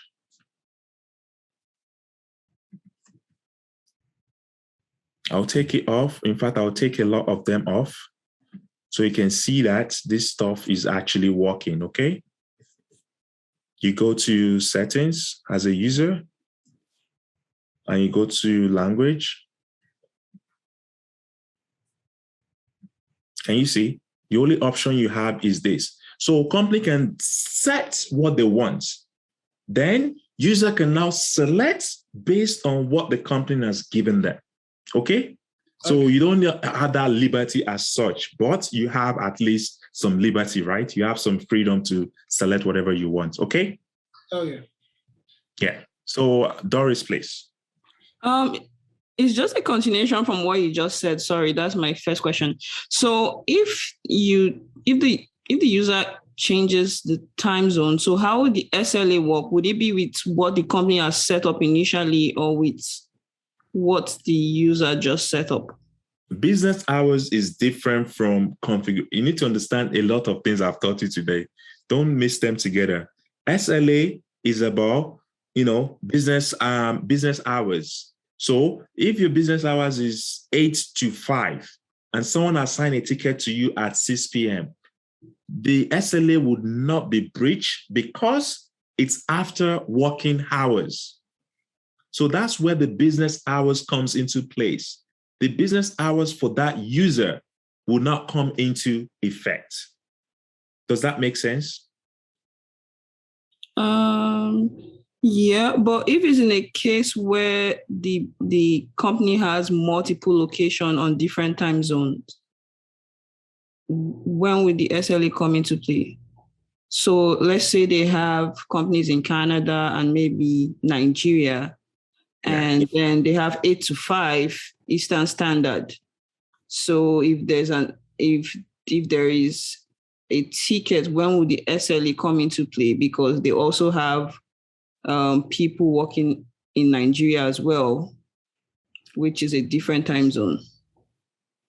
Yes, I understand. But what I'm trying to say is that perhaps the company would have set certain users that can come up for a particular selection for a case. For instance, if you want to, SLA, do you know how SLA works? SLA is about business settings. So if the company says they are open between 8 and 5 in Canada, and the ticket they created is 8 and 5 in Canada, someone that is based in India would start working around maybe 4 a.m. Canada time, and they'll be solving tickets. So someone working in Canada time would not affect Canada SLA.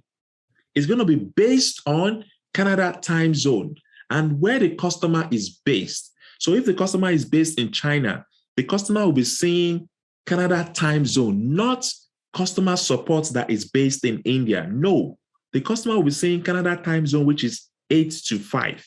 So someone submitting the case will be based within 8 to 5, whereas customer support is on a different time zone, which doesn't really matter to the customer, to the company. The company has a time zone that works for their business, whereas the users of the Salesforce org can set their own default locale, which switches automatically. So if it's 8 a.m. in Canada, it's going to be maybe 1 p.m. in Nigeria, and it's still working seamlessly. It's automatic. So basically, the SLA will be using the business hours set up by the company. Yes. Oh, okay. There's no variant SLA. It's going to be specific to the company, and the support guys are the ones that will be working based on their own locale. So it won't really make much difference. Okay, that makes sense. And my second question is not in relation to what we did today. I just wanted to know what the name of the certification is. Oh, it's a Salesforce Administrator certification. That's what you'll be eligible to write after the training. Salesforce Administrator certification. I'm hoping that by the time we finish this course, you'll be good to go, but we need to move faster than this, okay? So I'm hoping by the time we finish, everyone here will be good to go with their knowledge of Salesforce, okay? Okay, thank you. Yeah. Amy, please. We have 2 more minutes. Amy, please. Yeah, thank you, Babatope, for letting me in today and for remembering my issue. Yeah, I appreciate that. My question is about the global actions. You said it's not related to a specific object, but I didn't quite get what other things was related to. I remember you said the user interface, the action buttons are related to a record, but the global actions are not related to a specific object. But you said they are related to something. I didn't get that. Okay, that's a good question. And I want to encourage you guys to always write notes down. So everything I say in class, I'm saying it a little bit faster, and I'm also saying it based on my experience. So just write those notes down and do your own Google research. That's where you learn a lot. When you do your independent reading, think about this. I have so much. Do you know what I do on a day-to-day basis? I do a lot of things, and I have so much I want to pour into you guys, but I cannot pour them the way that might be effective for everyone. So the best thing I would recommend is make sure you write notes down, and after the class, go on Google and just type in global action, and you'll be able to see more about global action. Having said that, the global action, which is right at the top here, is where you can do things that are not really pertaining to a particular object. Let me explain it. Right now, we are in an account, and I open a sample account, can you see new contacts? When you click on new contacts, you click on new contact, but you're creating that contact which is associated to an account. Okay? It is associated to an account. Why? Because you are in an account object and you're in an account record page. But global action does not matter. Doesn't matter whether it is an account or something, you just create it. There's no association whatsoever. It's like things that are independent of your current page. It's called global because it's available anywhere you are. The same thing that is available in contact global action is available in cases global action. Can you see how things are changing based on the object you have? Can you see in contact, you can do new import send list. In accounts, you can do new import. In cases, you can do new change owner. But in global action, you can do the same thing whether you're in cases, contacts, or accounts. So these are object-specific actions, and this is a global action. Does that help? Yes. Good, good. Let's go to, is Kristen want to ask a question or Olubukola next? I don't know if Kristen still wants to ask a question. I'm not asking a question. I'm okay. Thank you. Okay, good. Yeah, Olubukola and Kome, the last person. Okay, thank you, Babatope. My own is relating to the last session. I'm just going to make an appeal because I think Tony was trying to tell us that they will try and give us some setups for the signing when we're having issues. Because that day when you were doing it, my screen had issue. I couldn't quickly picture the first phase of how you were doing the signing. I was just those are still, it's okay, Olubukola. Those are still having signing issue. Please send me email, and on Friday we're going to solve everything. But send me email for tomorrow so I can note you down. But on Friday we're going to solve everything. I don't want you to stretch my resources. Like they have their own personal job they're doing, and they're helping me out. And sorry, that's what I'm saying. I'm making an appeal. Sorry, okay. Thank you. I appreciate it. Send me an email, please, so I can remember you. But on Friday, I want to close all technical issues. So next week, we have a smooth process, okay? God bless us. Amen. Come here, please. Hi, Babatope. Thank you so much for this platform. My question is really about the users. I noticed that when you were talking about users, you were able to log into a user profile, but I was trying to follow along, but I don't have the login option. So is this something I was supposed to do, or are you going to elaborate on user setups sometime later? User setup is tomorrow. Okay. But what I did was... Unfortunately, I won't be able to attend tomorrow's class. Okay. Unfortunately, are you a subscriber? No, I'm not. You'll not be able to see the video either. So I don't know how you're going to do it. So again, one thing I would like to encourage you to commit. You see, the reason why I chose certain people as subscriber is because I want them to commit. Anyone that can commit to this, I can guarantee you that in 3 months, your life will change. Let me tell you something about me, probably you don't know. I make what some people make in Canada in a year. I make it in a month. So putting that into perspective, that's how much you can transform your life. Okay? That's how much you can transform your life. No one will give you this same level of attention that I'm giving you, because the things I do are just way beyond what is humanly impossible. So if you say you cannot attend, I need to have a genuine reason, because you're going to take us back next time. You're going to ask a question that I've already covered. So the next 4 weeks, devote yourself and do this. And you never know what can come out of it. You just cannot tell. But if you don't devote yourself, you will struggle. And if you struggle, it's going to come back on me, because already I'm giving enough hours for this. So I just want to give you guys heads up, right? So if I cover something in class and the next day you're not in class and you don't want to bring us back, the next day, it's not going to happen with me, okay? I just want to give you a heads up, okay? Yes, So, I understand that, Babatope, but like I already had a previous obligation, which was for tomorrow, which I had already committed to before this lesson. So tomorrow is just going to be the only day I won't be available. I already understand that you want us very to important. Very, very important. Yes, but I can't cancel what I have for tomorrow. It's something I've already committed to like since last month. So I already like knew that I won't be able to attend tomorrow's class. But yes, but I'll try to catch up. But I just wanted to understand how you were able to log in to the user you created, because I was able to create a user, but I didn't see the login option. Yes. So what I did was I went to login access policies, which I'm going to teach you guys tomorrow. So for you guys that are listening, you're privileged to have seen this.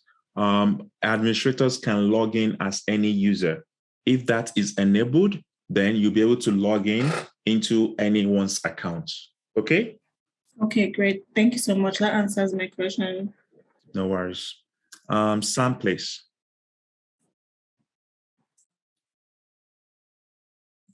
I'm going to go to next. Okay. Sam, okay. This is Sam. Good evening. Thank you for everything. Appreciated. You mentioned something about cloud, but I've seen instances where we have like on-prem and we have a cloud. Which one are we going to be using? Is it going to be strictly cloud? Strictly cloud. Salesforce is a cloud-based software. So it's SaaS, platform as a service, software as a service. It's strictly cloud. You're not installing any software. The only time you're going to install a software is when you want to upload data into Salesforce. Maybe you want to move data from an org into Salesforce. That's when you're going to be uploading data. And that's when you're going to be installing a tool called Data Loader. Okay, we're going to get there in our subsequent sessions. We're going to get there. So don't worry about that. But for now, no, there is nothing like hybrid. It's completely cloud-based. Okay. Does that help? Okay, good. I'm going to go Yes, it does. Yes, I'm muted. Thanks.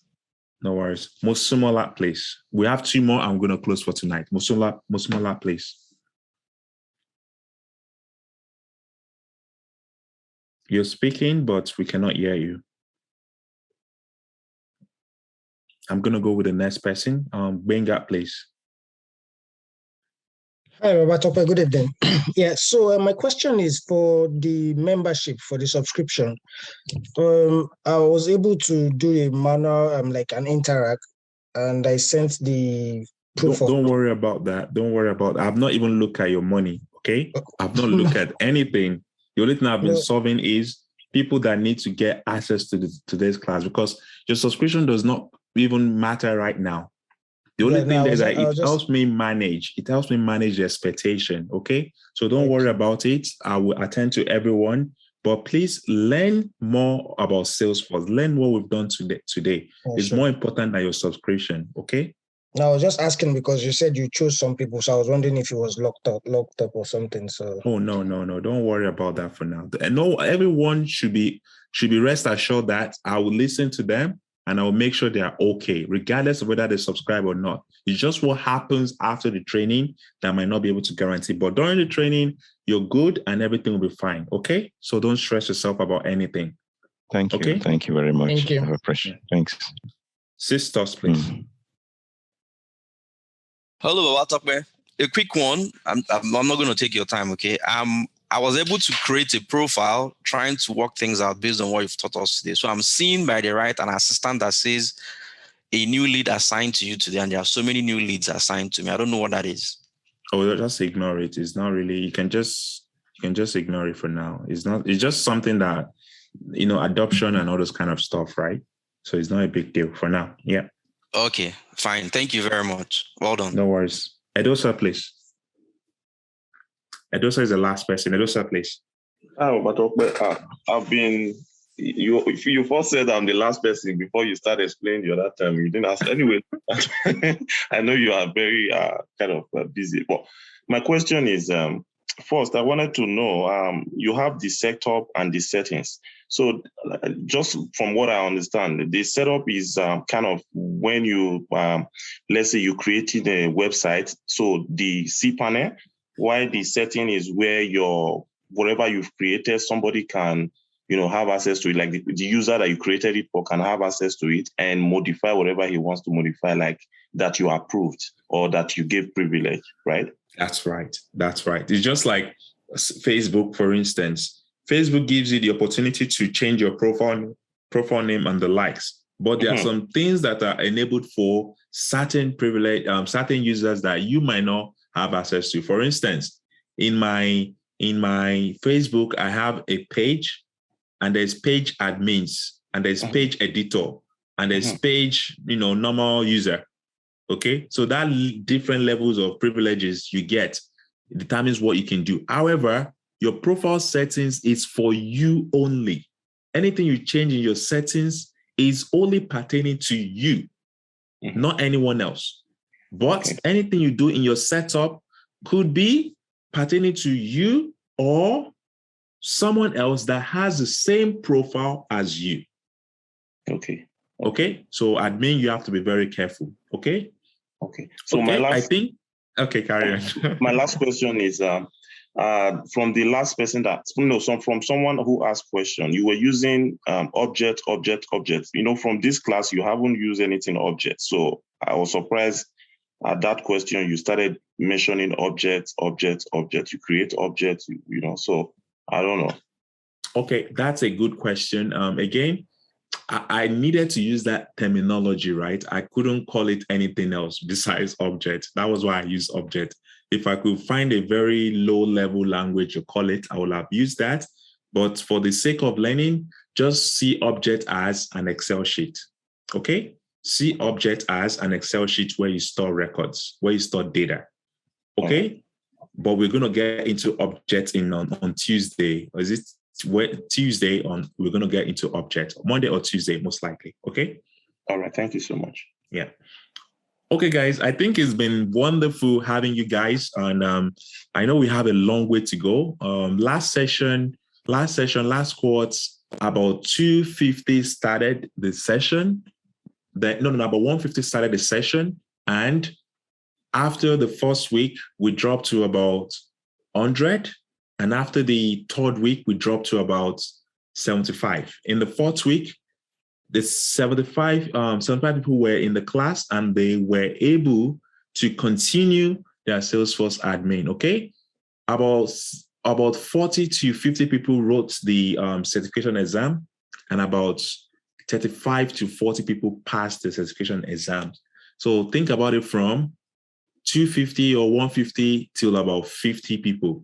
And now I think about 15 people work within the Salesforce ecosystem. So it's a lot of average. A lot of people will be called into a place and only few people will be able to excel from that place. It's no accident.